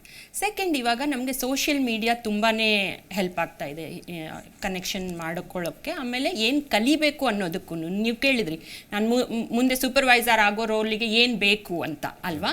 ಈಗ ನೀವು ಒಂದು ರೋಲನ್ನು ತಗೊಂಡು, ಈಗ ನೀವು ಲಿಂಕ್ಡ್ಇನ್ ಅಂತ, ಈಗ ಫೇಸ್ಬುಕ್ ಇನ್ಸ್ಟಾಗ್ರಾಮ್ ಎಲ್ಗೂ ಗೊತ್ತಿದೆ, ಆದರೆ ಲಿಂಕ್ಡ್ಇನ್ ಪ್ರೊಫೆಷ್ನಲ್ ನೆಟ್ವರ್ಕ್ ಆಗುತ್ತೆ. ಅಲ್ಲಿ ಹೋಗಿಬಿಟ್ಟು ಅವ್ರು ಏನೇನು ಕಲ್ತಿದ್ದಾರೆ, ಯಾವ್ಯಾವ ಥರ ಸರ್ಟಿಫಿಕೇಷನ್ಸ್ ಮಾಡ್ಕೊಂಡಿದ್ದಾರೆ. ನಾವು ಕಲಿಯೋದೊಂದು ಸ್ಕೂಲ್ ಕಾಲೇಜ್ ಮುಗಿದಿರುತ್ತೆ, ಬಟ್ ಆಮೇಲೆ ಏನೋ ಒಂದು ಪ್ರೊಫೆಷ್ನಲ್ ಸರ್ಟಿಫಿಕೇಷನ್ ಇರುತ್ತೆ, ಅವ್ರು ಯಾವ ಥರ ಕಲ್ತ್ಕೊಂಡಿದ್ದಾರೆ, ಏನು ಪ್ರೊಫೆಷನ್ಸ್ ಮಾಡ್ಕೊಂಡಿದ್ದಾರೆ, ಯಾವ ಥರ ಕಂಪನೀಸ್ ಚೇಂಜ್ ಮಾಡ್ಕೊಂಡಿದ್ದಾರೆ.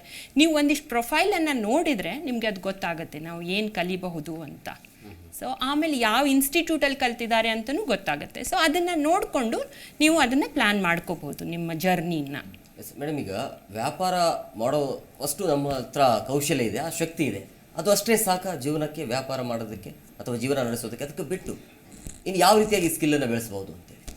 ಈಗ ನೀವು ವ್ಯಾಪಾರ ಮಾಡುವುದೇ ಒಂದು ಸ್ಕಿಲ್. ಆ್ಯಕ್ಚುಲಿ ನೀವು ವ್ಯಾಪಾರ ಅಂತಂದರೆ ನೀವು ಒಂದು ಸಣ್ಣ ವ್ಯಾಪಾರನ ಅದನ್ನು ದೊಡ್ಡ ಮಟ್ಟಿಗೆ ಬೆಳೆಸುವುದೇ ಒಂದು ಸ್ಕಿಲ್ ಅಂತ ನಾನು ಹೇಳ್ಬೋದು. ಅದು ಆ ಸ್ಕಿಲ್ ಈಸ್ ನಾಟ್ ಒಂದು ಸ್ಕಿಲ್ ಅಲ್ಲ, ಅದು ಎಲ್ಲ ಸ್ಕಿಲ್ದು ಕಲೆಕ್ಷನ್ ಆಗಬೇಕು. ಈಗ ಒಂದು ವ್ಯಾಪಾರಿಗೆ ಯಾರೇ ಒಬ್ಬರು ಹೊರಗಡೆಯಿಂದ ಒಂದು ವ್ಯಾಪಾರ ಮಾಡ್ತಾ ಇದ್ದಾರೆ ಅಂತ ಹೇಳಿದರೆ, ಅವರಿಗೆ ಈವನ್ ಪಾನಿಪುರಿ ಅಂಗಡಿಯನ್ನು ಇಟ್ಟುಕೊಂಡಿದ್ರಾದರೂ ಅವನಿಗೆ ಎಷ್ಟು ಇನ್ವೆಂಟ್ರಿ ಮಾಡಬೇಕು ಅಂತ ಗೊತ್ತು, ಒಂದು ಪರ್ ಡೇ ಎಷ್ಟು ಅವನಿಗೆ ವ್ಯಾಪಾರ ಆಗ್ತದೆ ಅಂತ ಗೊತ್ತು, ಅವನಿಗೆ ಎಷ್ಟು ಲಾಭ ಬರ್ತದೆ ಅಂತ ಗೊತ್ತು, ಯಾವ ಪ್ಲೇಸಲ್ಲಿ ಇರಬೇಕು ಅಂತ ಗೊತ್ತು. ನೀವು ಬಿ ಸ್ಕೂಲಿಗೆ ಹೋದರೆ ಇದನ್ನೆಲ್ಲಾನು ಡಿಫ್ರೆಂಟ್ ಟರ್ಮಿನಾಲಜಿ ಹಾಕಿ ಹೇಳ್ಕೊಡ್ತಾರೆ ಬಿಟ್ಟರೆ, ಬಟ್ ಇದು ವ್ಯಾಪಾರನೇ. ಬಟ್ ಆದರೆ ಅವನು ಎಲ್ಲಿ ತಪ್ತಾನೆ ಅಂತ ಹೇಳಿದರೆ, ಅದೇ ಒಂದು ವ್ಯಾಪಾರವನ್ನು ಈಗ ಒಂದು ಮಟ್ಟದಲ್ಲಿ ಇದ್ದದ್ದನ್ನು ಅವನು ಅದನ್ನು ಹೇಗೆ ಒಂದು ಫ್ರಾಂಚೈಸಿಯಾಗಿ ಕ್ರಿಯೇಟ್ ಮಾಡ್ತಾನೆ, ಆ ಫ್ರಾಂಚೈಸಿನ ಇನ್ನೂ ಇನ್ನು ಎತ್ತರ ಮಟ್ಟದಲ್ಲಿ ಹೇಗೆ ಬೆಳೆಸ್ತಾನೆ. ಸೊ ಇದಕ್ಕೆ ಬೇಕಾಗಿರೋದು ಸ್ಕಿಲ್ಲು ಮತ್ತು ಆ್ಯಟಿಟ್ಯೂಡು. ಸೊ ಈಗ ನಮ್ಮ ಸಂಸ್ಥೆನೇ ನೋಡಿದರೆ, ನಮ್ಮಲ್ಲಿ ಕೃಷ್ಣನ್ KM ನಮ್ಮ ಕಂಪ್ನಿದು ಅದು CEO, ಅವರು ಮೈಸೂರು ಪ್ರಾಂತ್ಯ ನಂಜನಗೂಡಲ್ಲಿ ಬೆಳೆದವರು.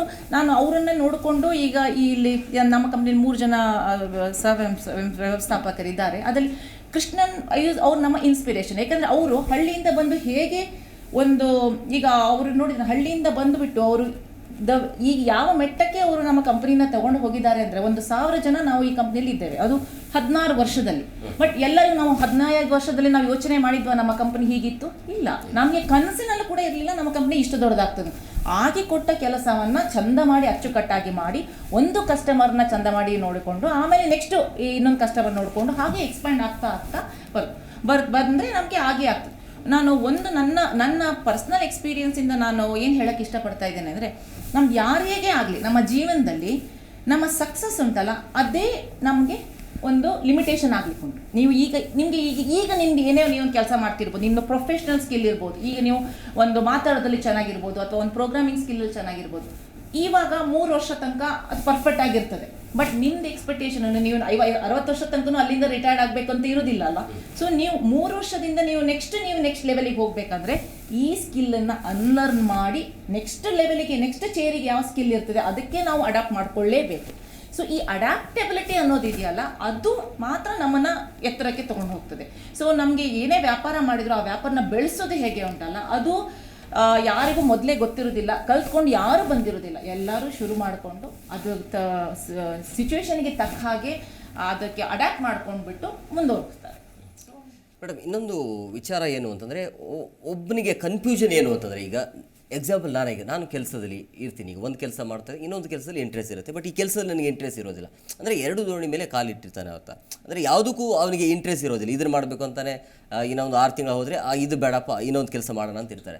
ಸೊ ಅಂಥವ್ರಿಗೆ ಏನು ಸಜೆಷನ್ ಕೊಡ್ತೀರಿ ನೀವು? ಅಂದರೆ 2 ಕೆಲಸ ಮಾಡೋರಿಗೆ 1 ಕೆಲಸ ಬೇಕಾ ಅಥವಾ 2 ಕೆಲಸ ಬೇಕಾ? ಕೌಶಲ್ಯದ ಬಗ್ಗೆ ಅಲ್ಲ, ಇದು ವ್ಯಕ್ತಿತ್ವದ ಬಗ್ಗೆನೇ ಇದು ಮಾತಾಡೋದಾಗುತ್ತೆ.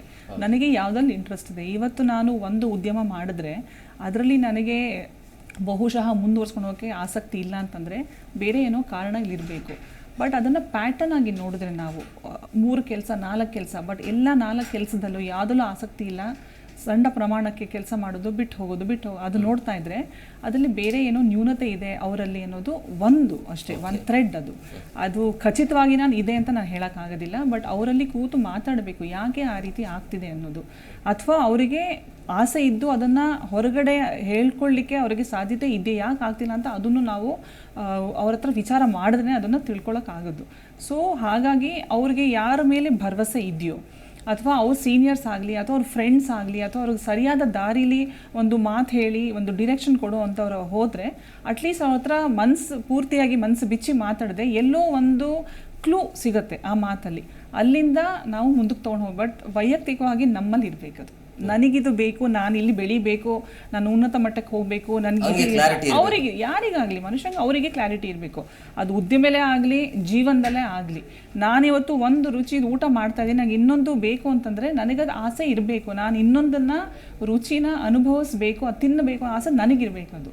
ಅದಕ್ಕಿಂತ ಬಿಯಾಂಡ್ ಯಾರೇನು ಮಾಡೋಕ್ಕಾಗಲ್ಲ. ಕೃಷ್ಣ ಅರ್ಜುನನಲ್ಲಿ ಅರ್ಜುನನ ಪರಿಸ್ಥಿತಿ ಏನಿತ್ತೋ ಕೃಷ್ಣ ನೋಡ್ತಾನೆ, ಕೃಷ್ಣ ಮಾಡ್ತಿಲ್ಲ, ಬಟ್ ಇವನು ಕ್ರಮ ತಗೋತಿರೋದು, ಅವ್ರು ಹೇಳ್ತಾ ಇದ್ದಾರೆ ಅಷ್ಟೇ. ಸೊ ಕೃಷ್ಣನಿಗೆ ಗೊತ್ತಾಗ್ತಾ ಇದೆ.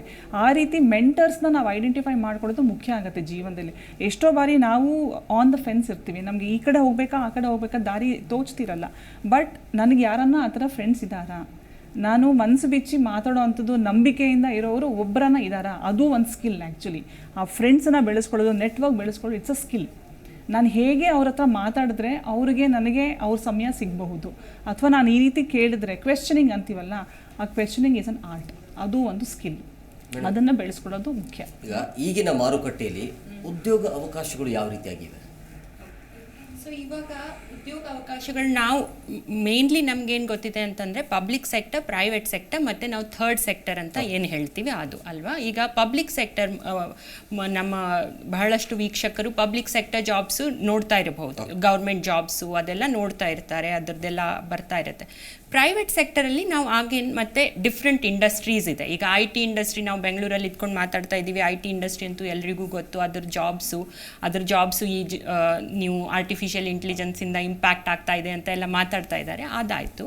ಬಟ್ ಅದು ಥರ್ಡ್ ಸೆಕ್ಟರ್, ನಾನು ಪ್ರೈವೇಟ್ ಇಂಡಸ್ಟ್ರಿಯಲ್ಲಿದ್ದು ಈಗ ಐ ಟಿ ಸೆಕ್ಟರಲ್ಲಿದ್ದು ಈಗ ನಾನು ಡೆವಲಪ್ಮೆಂಟ್ ಸೆಕ್ಟರಲ್ಲಿ ವರ್ಕ್ ಮಾಡ್ತಾ ಇದ್ದೀನಿ, NGO sector R third sector ಅಂತ ಏನಂತೀವಿ ಅಂತ. ನಾನು ಅದ್ರ ಬಗ್ಗೆ ಸ್ಪೆಸಿಫಿಕ್ ಆಗಿ ಮಾತಾಡೋಕ್ಕೆ ಇಷ್ಟಪಡ್ತೀನಿ. There are lot of jobs opening up in the development sector. ಅಂದರೆ ಈಗ NGO ಅಲ್ಲಿ ಕೆಲಸ ಮಾಡ್ಬೋದು, ಅಥವಾ ಈಗ ಸಸ್ಟೈನೇಬಿಲಿಟಿ, ಎನ್ವೈರ್ಮೆಂಟ್ ಆ ರಿಲೇಟೆಡ್ ತುಂಬಾ ಜಾಬ್ಸ್ ಓಪನ್ ಅಪ್ ಆಗ್ತಾ ಇದೆ. ಈಗ ಸಸ್ಟೈನೇಬಿಲಿಟಿ ಆಫೀಸರ್ ಅಂತ, ಸಸ್ಟೈನೇಬಿಲಿಟಿ ಮ್ಯಾನೇಜರ್ ಅಂತ, ಆ ಥರದ್ದೆಲ್ಲ ಜಾಬ್ಸ್ ಇದೆ. ಈಗ environment related, NGO related. So ಆಮೇಲೆ ಅದು ಬಿಟ್ಟರೆ ನಾವು private public sector I think ತುಂಬ ಇದೆ, ಜನರಿಗೆ ಗೊತ್ತಿದೆ ಅನ್ಕೋತೀನಿ ನಾನು. Aparna and Smita can also add more to it. But ನಾನು ಮಾತಾಡೋದು ಅಂತಂದರೆ be open to different experiences ಅಂತ ನಾನು ಮೊದಲು ಹೇಳೋ ಥರ. ಸೊ ನೀವು ನಿಮ್ಮದು ಲಾಸ್ಟ್ ಪ್ರಶ್ನೆ, ನಮ್ದು ಇಂಟ್ರೆಸ್ಟ್ ಒಂದು ಕಡೆ ಇರುತ್ತೆ, ಜಾಬ್ ಒಂದು ಕಡೆ ಇರುತ್ತೆ, ಅಥವಾ ಅದನ್ನು ಹೇಗೆ ಮಾಡ್ಬೇಕು ಅನ್ಲಿಕ್ಕೂ ನಾನೇ ಒಂದು ಎಕ್ಸಾಂಪಲ್ ಅನ್ಕೋತೀನಿ. ನಾನು ಸಾಫ್ಟ್ವೇರ್ ಇಂಜಿನಿಯರ್ ಮಾಡಿ 18 ವರ್ಷ ಮಾಡಿಬಿಟ್ಟು ಪ್ಯಾರಲಲ್ ಆಗಿ ವಾಲಂಟಿಯರಿಂಗ್ ಮಾಡ್ತಾ ಇದ್ದೆ. ಈಗ ಅದನ್ನೇ ಒಂದು ಮೇನ್ ಅಂತ ಮಾಡ್ಕೊಂಡಿದ್ದೀನಿ. ಅದನ್ನೇ ಮಕ್ಕಳಿಗೆ ಕಮ್ಯುನಿಟಿ ಸರ್ವಿಸಲ್ಲಿ ಎಂಗೇಜ್ ಮಾಡೋದನ್ನೇ ಒಂದು ಮೇನ್ ಆ್ಯಕ್ಟಿವಿಟಿ ಅಂತ ಮಾಡ್ಕೊಂಡಿದ್ದೀನಿ. ಸೊ ಈ ಥರ ನಿಮ್ಮ ಇಂಟ್ರೆಸ್ಟ್ ಇದ್ದಾಗ, ನೀವು ಬರೀ ಇಂಟ್ರೆಸ್ಟ್ ಇದೆ ಅಂತ ಹೇಳ್ಕೊಂಡು ಕೂತ್ರೆ ಏನೂ ಆಗಲ್ಲ. ನೀವು ಆ ಫೀಲ್ಡಲ್ಲಿ ಏನಾದರೂ ಮಾಡಿ ಅದು ನಿಮಗೆ ಕನ್ವಿನ್ಸಿಂಗ್ ಅನಿಸಿದರೆ ಆವಾಗ ನೀವು ಶಿಫ್ಟ್ ಮಾಡಬಹುದು. ಆ ರೀತಿ ನೀವು ಜಾಬ್ಸನ್ನು ಬೇರೆ ಬೇರೆ ಸೆಕ್ಟರಲ್ಲಿ ನೋಡ್ಕೋಬಹುದು ಅಂತ ಹೇಳ್ತೀನಿ. ಓಕೆ, ಮಾತಾಡೋಣ, ಬ್ರೇಕ್ ತೊಗೊಂಡು ಬಂದುಬಿಡೋಣ. ಎಸ್ ವೀಕ್ಷಕರೇ, ಕಾರ್ಯಕ್ರಮ ಮುಂದುವರಿಯುತ್ತೆ. ಬಹಳ ಮುಖ್ಯವಾಗಿ ಇವಾಗ ತಾನೇ ಅಂದರೆ ಎಕ್ಸ್ಪಿರಿಮೆಂಟ್ ಬೇಕು, ಬಟ್ ಯಾವ ವಯಸ್ಸಲ್ಲಿ ಎಕ್ಸ್ಪಿರಿಮೆಂಟ್ ಬೇಕು ಅಂತೇಳಿ ಈಗಾಗಲೇ ಆಗಿನ ಬ್ರೇಕಲ್ಲಿ ಕೂಡ ಹೇಳಿದೆ ನಾನು. ಎಕ್ಸ್ಪಿರಿಮೆಂಟ್ ಬೇಕು, ಬಟ್ ಯಾವ ವಯಸ್ಸಲ್ಲಿ ಬೇಕು, ಅದರಿಂದ ನಾವು ಏನು ಕಲಿತೀವಿ ಅಂತೇಳಿ. ಎಸ್ ಮೇಡಮ್, ಈಗ ಎಕ್ಸ್ಪಿರಿಮೆಂಟ್ ಮಾಡ್ತೀವಿ. ಸೊ ಎಕ್ಸ್ಪಿರಿಮೆಂಟ್ ಆದ ನಂತರ ಆತ ಕೆಲವೊಂದಿಷ್ಟು ಕಲಿತಾನೆ, ಅದರಿಂದ ಒಳ್ಳೆಯದು ಆಯಿತು ಅಥವಾ ಕೆಟ್ಟದಾಗಲಿ, ಸಕ್ಸಸ್ ಆದರೆ ಓಕೆ, ಕೆಟ್ಟದಾಯಿತು ಅಂದರೆ ಅದರಿಂದ ಹೊರಗಡೆ ಬರ್ತಾನೆ. ಸೊ ಇದರ ಜೊತೆಗೆ ಕೆಲವೊಬ್ಬರು ನೀವು ಈಗಾಗಲೇ ಹೇಳಿದ್ರಿ, ಈತನಿಗೆ ಇದು ಇಂಟ್ರೆಸ್ಟ್ ಇರುತ್ತೆ, ಆದರೆ ಬೇರೆ ಕೆಲಸದಲ್ಲಿ ಆತ ಕೆಲಸಕ್ಕೆ ನುಗ್ಗಿರ್ತಾನೆ ಅಂತೇಳಿ. ಸೊ ಬಹಳ ಮುಖ್ಯವಾಗಿ ಆತನಿಗೆ ಯಾವ ರೀತಿಯಾಗಿ ಸ್ಕಿಲ್ ಇರಬೇಕು ಅಂತೇಳಿ. ಸೊ ಇದಕ್ಕೆ ನಿಮಗೆ ಆನ್ಸರ್ ಹೇಳಬೇಕು ಅಂತಂದರೆ, ಒಂದು ತುಂಬ ಒಳ್ಳೆಯ ಜಾಪನೀಸ್ ಕಾನ್ಸೆಪ್ಟ್ ಇದೆ, ಇಕಿಗಾಯಿ ಅಂತಾರೆ. ಅದರಲ್ಲಿ ಬುಕ್ಕು ಇದೆ, ಯೂಟ್ಯೂಬಲ್ಲಿ ವೀಡಿಯೋಸು ತುಂಬ ಇದೆ, ನೀವು ನೋಡ್ಬೋದು ಹೋಗಿ. ಅದು ಏನು ಬೇಸಿಕಲಿ ಹೇಳುತ್ತೆ ಅಂತಂದರೆ, ನನಗೊಂದೇನೋ ಇಂಟ್ರೆಸ್ಟ್ ಇದೆ, ಬಟ್ ಅದರಲ್ಲಿ ನನಗೆ ಸ್ಕಿಲ್ಲು ಇದೆಯಾ, ಅದರಲ್ಲಿ ಕೌಶಲ್ಯನೂ ಇದೆಯಾ. ಅಂದರೆ ನಮಗೆ ತುಂಬ ಜನಕ್ಕೆ ಸ್ಪೋರ್ಟ್ಸಲ್ಲಿ ಇಂಟ್ರೆಸ್ಟ್ ಇರುತ್ತೆ, ಬಟ್ ನಾನು ಸ್ಪೋರ್ಟ್ಸ್ ಆಡೋಕ್ಕೆ ಬರುತ್ತಾ ಇಲ್ಲ ಅಲ್ವಾ. ಸೊ ಇಂಟ್ರೆಸ್ಟು ಇದೆ, ಸ್ಕಿಲ್ಲು ಇರಬೇಕು. ಆಮೇಲೆ ಅದು whether the word needs it ಅಂತ, ಅಂದರೆ ಜಗತ್ತಿಗೆ ಬೇಕಾ ಅದು ನನ್ನ ಸ್ಕಿಲ್ಲು, ಸಾಮರ್ಥ್ಯವನ್ನು ಗುರುತಿಸ್ಕೊಳ್ಳೋದು. ಹಾಂ, ಸೊ ಅದನ್ನು ಬೇಕಾ ನನಗೆ ಅಂತ. ಆಮೇಲೆ is anyone willing to pay for it. ಯಾರಾದರೂ ನಿಮ್ಗೆ ಅದನ್ನು ದುಡ್ಡು ಕೊಟ್ಟು ತಗೋತಾರಾ, ಅದು ನಿಮಗೆ ಈ ಸ್ಕಿಲ್ ಬರ್ತಿರ್ಬೋದು ಬಟ್ ಅದನ್ನು ದುಡ್ಡು ಕೊಟ್ಟು ತಗೋತಾರಾ ಅನ್ನೋದು ಇಂಪಾರ್ಟೆಂಟ್ ಆಗುತ್ತೆ. ಅದು ಎಲ್ಲವೂ ಸೇರಿದಾಗ ಮಾತ್ರ ನಿಮಗೆ ಅದನ್ನು ಲೈವ್ಲಿಹುಡ್ ಮಾಡ್ಕೋಬೋದು, ಅಥವಾ ನಿಮ್ಮ ಇಂಟ್ರೆಸ್ಟನ್ನು ನಿಮಗೆ ಅದು ನಿಮಗೆ ಆದಾಯನೂ ಕೊಡುತ್ತೆ, ನಿಮ್ಮ ಇಂಟ್ರೆಸ್ಟು ಆದಾಯನೂ ಕೊಡುತ್ತೆ. ಅದು ಇಂಪಾರ್ಟೆಂಟ್ ಆಗುತ್ತೆ. ಅದಕ್ಕೆ ಒಂದು ಎಕ್ಸಾಂಪಲ್ ಹೇಳಬೇಕು ಅಂತಂದರೆ, ನನ್ನ ಫ್ರೆಂಡ್ ಒಬ್ಬಳು, ನಾವೆಲ್ಲ 10th SSLC ಮಾಡುವಾಗ ಅವಳು ತುಂಬ ಆರ್ಟ್ ಆ್ಯಂಡ್ ಕ್ರಾಫ್ಟಲ್ಲಿ ಇಂಟ್ರೆಸ್ಟು. ನಾವೂ ಮಾಡ್ತಾ ಇದ್ವಿ, ಏನೋ ಒಂದು ಹೂ ಮಾಡಿದ್ವಿ ಅದು ಮಾಡಿದ್ವು ಅಂತ, ಬಟ್ ಅವಳು ತುಂಬ ಇಂಟ್ರೆಸ್ಟು, ಚೆನ್ನಾಗಿ ಮಾಡ್ಕೊಳ್ಳೋಳು. ಈಗ ನೋಡಿದರೆ ಅವಳು ಇಷ್ಟೊಂದು ಚೆನ್ನಾಗಿ ಡೆವಲಪ್ ಮಾಡ್ಕೊಂಡಿದ್ದಾಳೆ. ಅಂದರೆ ಇಂಟ್ರೆಸ್ಟ್ ಇರೋದು ಬೇರೆ, ಸ್ಕಿಲ್ಲು ಇದೆ ಅವಳಿಗೆ, ಅಷ್ಟು ಚೆನ್ನಾಗಿ ಮಾಡೋ ಸ್ಕಿಲ್ಲು ಇದೆ. ಸೊ ಅದು ವರ್ಡ್ ನೀಡ್ಸ್ ಇಟ್. ಇವಾಗ ನಾವು ನೋಡ್ತೀವಿ, ರಂಗೋಲಿ ಬರುತ್ತೆ, ಪ್ಲಾಸ್ಟಿಕಲ್ಲಿ ರಂಗೋಲಿ ಬರುತ್ತೆ, ಏನೋ ಡೆಕೋರೇಟಿವ್ ಐಟಮ್ಸ್ ಬರುತ್ತೆ, ಅದಕ್ಕೆ ಜನ ಪೇ ಮಾಡೋಕ್ಕೂ ಇದ್ದಾರೆ.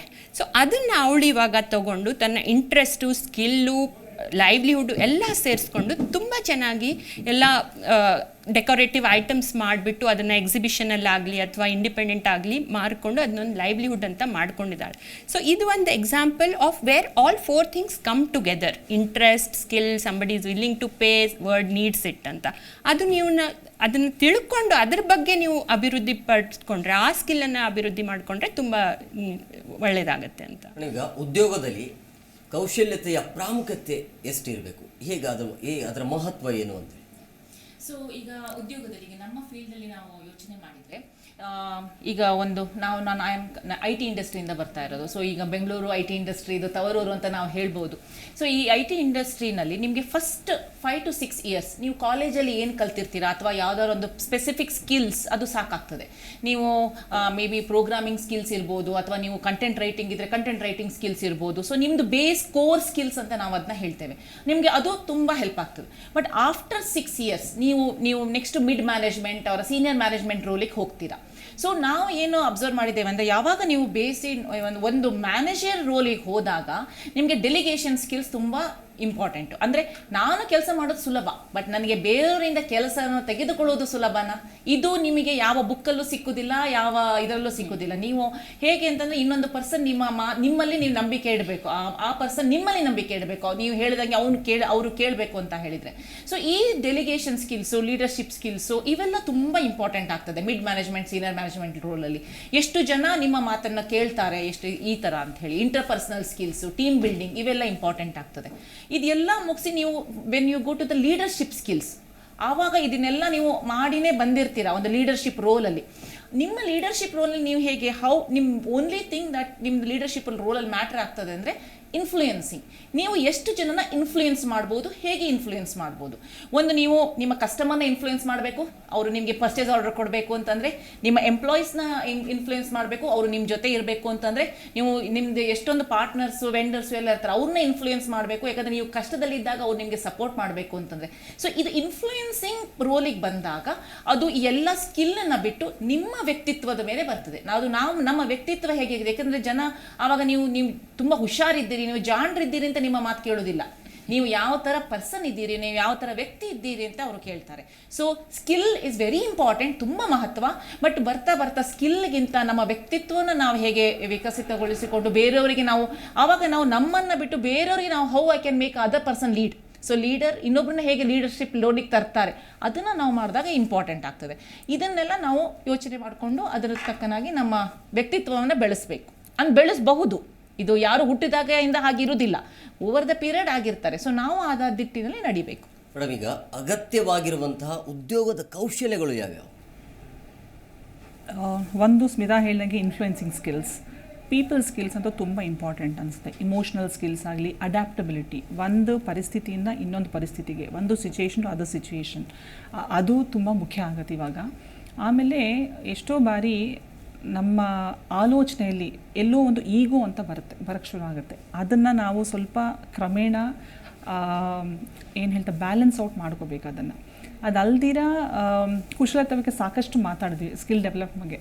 ಬಟ್ ಒಂದು ಹಂತ ಇನ್ನೊಂದು ಹಂತ ಹೋಗೋದಕ್ಕೆ ನನಗೆ ಏನೇನೋ ಆಸೆ ಇದೆ, ಯಾವ್ದ್ಯಾವುದು ಸಾಧ್ಯತೆ ಇದೆ, ನನಗೆ ಯಾಕೆ ಬೇಕು ಇದು. ಆಮೇಲೆ ಎಷ್ಟೋ ಸಲ ಪರಿಸ್ಥಿತಿಗಳಿಂದ ವಿ ಮೇಕ್ ಡಿಸಿಷನ್ಸ್, ಅದು ಇಷ್ಟ ಇದೆಯೋ ಇಲ್ವೋ ಅದು ಸೆಕೆಂಡರಿ, ಬಟ್ ಆ ಪರಿಸ್ಥಿತಿಯಿಂದ ನಮ್ಮನ್ನು ಬೇರೆ ಕಡೆಗೆ ನಮ್ಮನ್ನು ನಾವು ತಳ್ಕೊಳ್ಳೋ ಅಂಥ ಪರಿಸ್ಥಿತಿ ಬರುತ್ತೆ. ಬಟ್ ಅದನ್ನು ಹೇಗೆ ನಾನು ಎದುರಿಸ್ತೀನಿ, how will I be able to move from comfort zone. ನಾನು ಆರಾಮಾಗಿದ್ದೀನಿ ಇಲ್ಲಿ, ಬಟ್ ಅಲ್ಲಿಂದ ನಾನು ಬೇರೆ ಒಂದು ಸ್ಥಾನಕ್ಕೆ ಹೋಗಬೇಕು ಅಥವಾ ಬೇರೆ ಒಂದು ಪಡ್ಕೋಬೇಕು ಅಂತಂದರೆ I am willing to move out of that comfort zone. So I think all of this, ಒಂದು ಸ್ಕಿಲ್ಸ್ ಇಂಪಾರ್ಟೆಂಟ್. ಸ್ಕಿಲ್ಸ್ ಜೊತೆಗೆ ಬೆಳೀತಾ ನಮಗೆ ಎಕ್ಸ್ಪೀರಿಯನ್ಸ್ ಆಗ್ತಾ ವಯಸ್ಸು the learnability is very important and adapt is very important. I think all of these have to come together. ಮಿಶ್ರಣ ಇದ್ರೇ ನಾವು success ಅಂತ ನೋಡೋಕ್ಕೆ ಸಾಧ್ಯ. ಮೇಡಮ್, ಸಕ್ಸಸ್ ಅಂತಂದ್ರೆ ಏನು? ಆ ಸಕ್ಸಸ್ ಹೇಗಿರಬೇಕು? ತುಂಬ ಕಠಿಣ ಪ್ರಶ್ನೆ ಕೇಳ್ತಾ ಇದ್ದೀರಾ ನೀವು. ಅಪರ್ಣ ಹೇಳ್ದಂಗೆ ಸಕ್ಸಸ್ ಇಸ್ ವೆರಿ ರಿಲೇಟಿವ್. ನಾವು ಸಕ್ಸಸ್ ಅಂತ ಈಗ ದುಡ್ಡಿನಿಂದ ಅಳಿತೇವೋ ಅಥವಾ ನಮ್ಮ ರಿಲೇಷನ್ಶಿಪ್ಪಿಂದ ಅಳಿತೀವೋ ಅಥವಾ ನಾವು ಎಷ್ಟು ಹ್ಯಾಪಿಯಾಗಿದ್ದೀವಿ ಅಂತ ಅಳಿತೀವೋ ಅದು ಪರ್ಸನ್ ಮೇಲೆ ಹೋಗುತ್ತೆ ಅನಿಸುತ್ತೆ. ಆ್ಯಂಡ್ ಡಿಫ್ರೆಂಟ್ ಲೈಫ್ ಸ್ಟೇಜ್ ಮೇಲೂ ಹೋಗುತ್ತೆ ಅದು. ನಾನು ಮೊದಲು 20 ವರ್ಷದವಳಿದ್ದಾಗ ನನಗೆ ದುಡ್ಡು ಸಿಕ್ಕರೆ ಸಕ್ಸಸ್ ಅನ್ಕೋತಾ ಇದ್ವಿ ಅಲ್ವಾ. ಆಮೇಲೆ ಈಗ ಗೊತ್ತಾಗುತ್ತೆ, ಓಕೆ ನಾವು ಎಷ್ಟು ಚೆನ್ನಾಗಿ ರಿಲೇಷನ್ಶಿಪ್ಸ್ ಮ್ಯಾನೇಜ್ ಮಾಡ್ತೀವಿ ಅದು ಸಕ್ಸಸ್ ಅನ್ಕೋಬೋದು. ಬಟ್ ಅದು I think it will evolve. The definition of success will evolve as you age, as you gain more experience. But the important thing is, at that point, what success means to you, ಅದನ್ನು ತಗೊಳ್ಳೋಕ್ಕೆ ಎಷ್ಟು ನೀವು strive ಮಾಡ್ತೀರಾ ಅನ್ನೋದು important ಆಗುತ್ತೆ. ಆ success definition change ಆಗ್ಬೋದು, but ನೀವು ಅದನ್ನು ತಗೊಳ್ಳೋಕ್ಕೆ ಎಷ್ಟು ಎಫರ್ಟ್ ಹಾಕ್ಲಿಕ್ಕೆ ರೆಡಿ ಇದ್ದೀರಾ ಅದು ತುಂಬಾ ಇಂಪಾರ್ಟೆಂಟ್ ಆಗುತ್ತೆ ಅಂತ. ಅದು ಮುಖ್ಯ ಆಗುತ್ತೆ.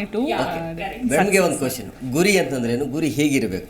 ವಾವ್ ಗುರಿ ಅಂತ ಹೇಳಿದರೆ ನಮಗೆ ಇದು ತುಂಬ ಕಷ್ಟಕರವಾದ ಕ್ವಶನ್. ಏಕೆಂದರೆ ನಮ್ಮ ಜೀವನದ ಗುರಿ ಅಂತ ಏನು ಅಂತ ಒಂದು ಅರ್ಥಕೊಳ್ಳೋಕ್ಕೆ ನಮ್ಮದು ಅರ್ಧ ಜೀವನ ಕಳೆದು ಹೋಗುತ್ತೆ ಅಂತಲೇ ಹೇಳ್ಬೋದು. ಅಟ್ಲೀಸ್ಟ್ ನನಗಂತೂ ಆ ಥರನೇ ಆಗಿತ್ತು. ಸೊ ಯೂಶ್ವಲಿ ನಾವು ಈಗ ನ್ಯೂ ಇಯರ್ ರೆಸೊಲ್ಯೂಷನ್ ಅಂತ ಮಾಡ್ತೇವೆ. ಬಟ್ ನನಗೆ ಈಗ ಲಾಸ್ಟ್ ಇದರಿಂದ ನನಗೆ ಜೀವನದ ಗುರಿ ಅಂದರೆ ನಾನು ನನ್ನ ಜೀವನವನ್ನು ಅಥವಾ ಹೇಗೆ ನಡೆಸ್ತೇನೆ, context in which I live my life. So ಅದು ನನಗೆ ಗುರಿ. ಸೊ ಇದು ತುಂಬ ಎಂತ ಹೇಳ್ತಾರಲ್ಲ, very not like a straight answer. ಯಾಕಂತಂದರೆ ನೀವು ಇಫ್ ಐ ಸೇ ದಟ್ ನನ್ನ ಗುರಿ ಒಂದಿಷ್ಟು ಎಂತ ಎಕ್ಸ್ಪ್ಯಾನ್ಷನ್ ಆಫ್ ಮೈ ಏರೋಪ್ ಬಿಸ್ನೆಸ್ ಇರ್ಬೋದು ಅಥವಾ ಹಾಗೆ ಹೇಳಿದರೆ ಅದು ಅಚೀವ್ ಮಾಡ್ತೇವೆ, ಇವತ್ತಲ್ಲದ ನಾಳೆ ಅಚೀವ್ ಮಾಡ್ತೇವೆ. ಬಟ್ ನಮ್ಮ ಜೀವನದಲ್ಲಿ ನನಗೆ ಇನ್ಸ್ಪಿರೇಷನ್ ಆಗಿ I want to be inspired and I want to get inspired. So ಇದು ನನ್ನ ಜೀವನದ ಗುರಿ ಅಂತ ನಾನು ಹೇಳಕ್ಕೆ ಇಷ್ಟಪಡ್ತೀನಿ. ಅದೇ ನಿಮ್ಮ ಗುರಿ ಇಲ್ಲ ಆದ್ರೂ ಅಟ್ಲೀಸ್ಟ್ ಗುರುಗಳಾದ್ರೂ ಇರಲಿ ಅಂತೇಳಿ, ಹಿಂದೆ ಆದ್ರೂ ಗುರು ಇರಬೇಕು ಅಂತೇಳಿ. Okay, thank you very much 3 ಜನಕ್ಕೆ ಇಷ್ಟೊತ್ತು ಕಾರ್ಯಕ್ರಮಕ್ಕೆ ಜಾಯ್ನ್ ಆಗಿದ್ದಕ್ಕೆ. ಎಸ್ ಸರ್, ನೋಡಿದ್ರಲ್ಲ ವೀಕ್ಷಕರೇ, ಉದ್ಯೋಗ ಬೇಕು ಅಂತಂದರೆ ಉದ್ಯೋಗದ ಜೊತೆಗೆ ಸ್ಕಿಲ್ ಅನ್ನೋದು ಅಂದರೆ ಕೌಶಲ್ಯ ಅನ್ನೋದು ಬಹಳ ಇಂಪಾರ್ಟೆಂಟ್ ಆಗುತ್ತೆ. ಹಾಗಾಗಿ ಉದ್ಯೋಗದ ಜೊತೆಗೆ ಕೌಶಲ್ಯವನ್ನು ಯಾವ ರೀತಿಯಾಗಿ ರೂಪಿಸ್ಕೊಳ್ಬೇಕು ಅನ್ನೋದ್ರ ಬಗ್ಗೆ ಸುದೀರ್ಘವಾಗಿ ಹೇಳಿದರು. ಸೊ ಮುಂದಿನ ಸಂಚಿಕೆಯಲ್ಲಿ ಅಂದರೆ ಮುಂದೆ ಇದೇ ರೀತಿಯಾಗಿ ಯಾವ ರೀತಿಯಾಗಿ ನೀವು ಕೌಶಲ್ಯವನ್ನು ಬೆಳೆಸ್ಕೊಳ್ಬೇಕು ಅನ್ನೋದು ಮುಂದಿನ ಸಂಚಿಕೆಯಲ್ಲಿ ತಿಳಿಸ್ಕೊಡ್ತೀವಿ. ಜೊತೆಗೆ ಇವತ್ತಿನ ಕಾರ್ಯಕ್ರಮದಲ್ಲಿ ಬಹಳ ವಿವರವಾಗಿ ಹೇಳಿದರು ಉದ್ಯೋಗವನ್ನು ಯಾಕೆ ಬೇಕು, ಯಾವ ಏಜಲ್ಲಿ ಉದ್ಯೋಗ ಬೇಕು ಅಂತೇಳಿ. ಸೊ ನೋಡೋಣ, ಅಂದರೆ ಮುಂದಿನ ದಿನಗಳಲ್ಲಿ ಈ ಒಂದು ಮಾರುಕಟ್ಟೆಯಲ್ಲಿ ಅಥವಾ ಈ ಆರ್ಥಿಕತೆಯಲ್ಲಿ ಉದ್ಯೋಗ ಅವಕಾಶಗಳು ಎಷ್ಟರ ಮಟ್ಟಿಗೆ ಇರುತ್ತೆ ಅಂತೇಳಿ. ನಮಸ್ಕಾರ.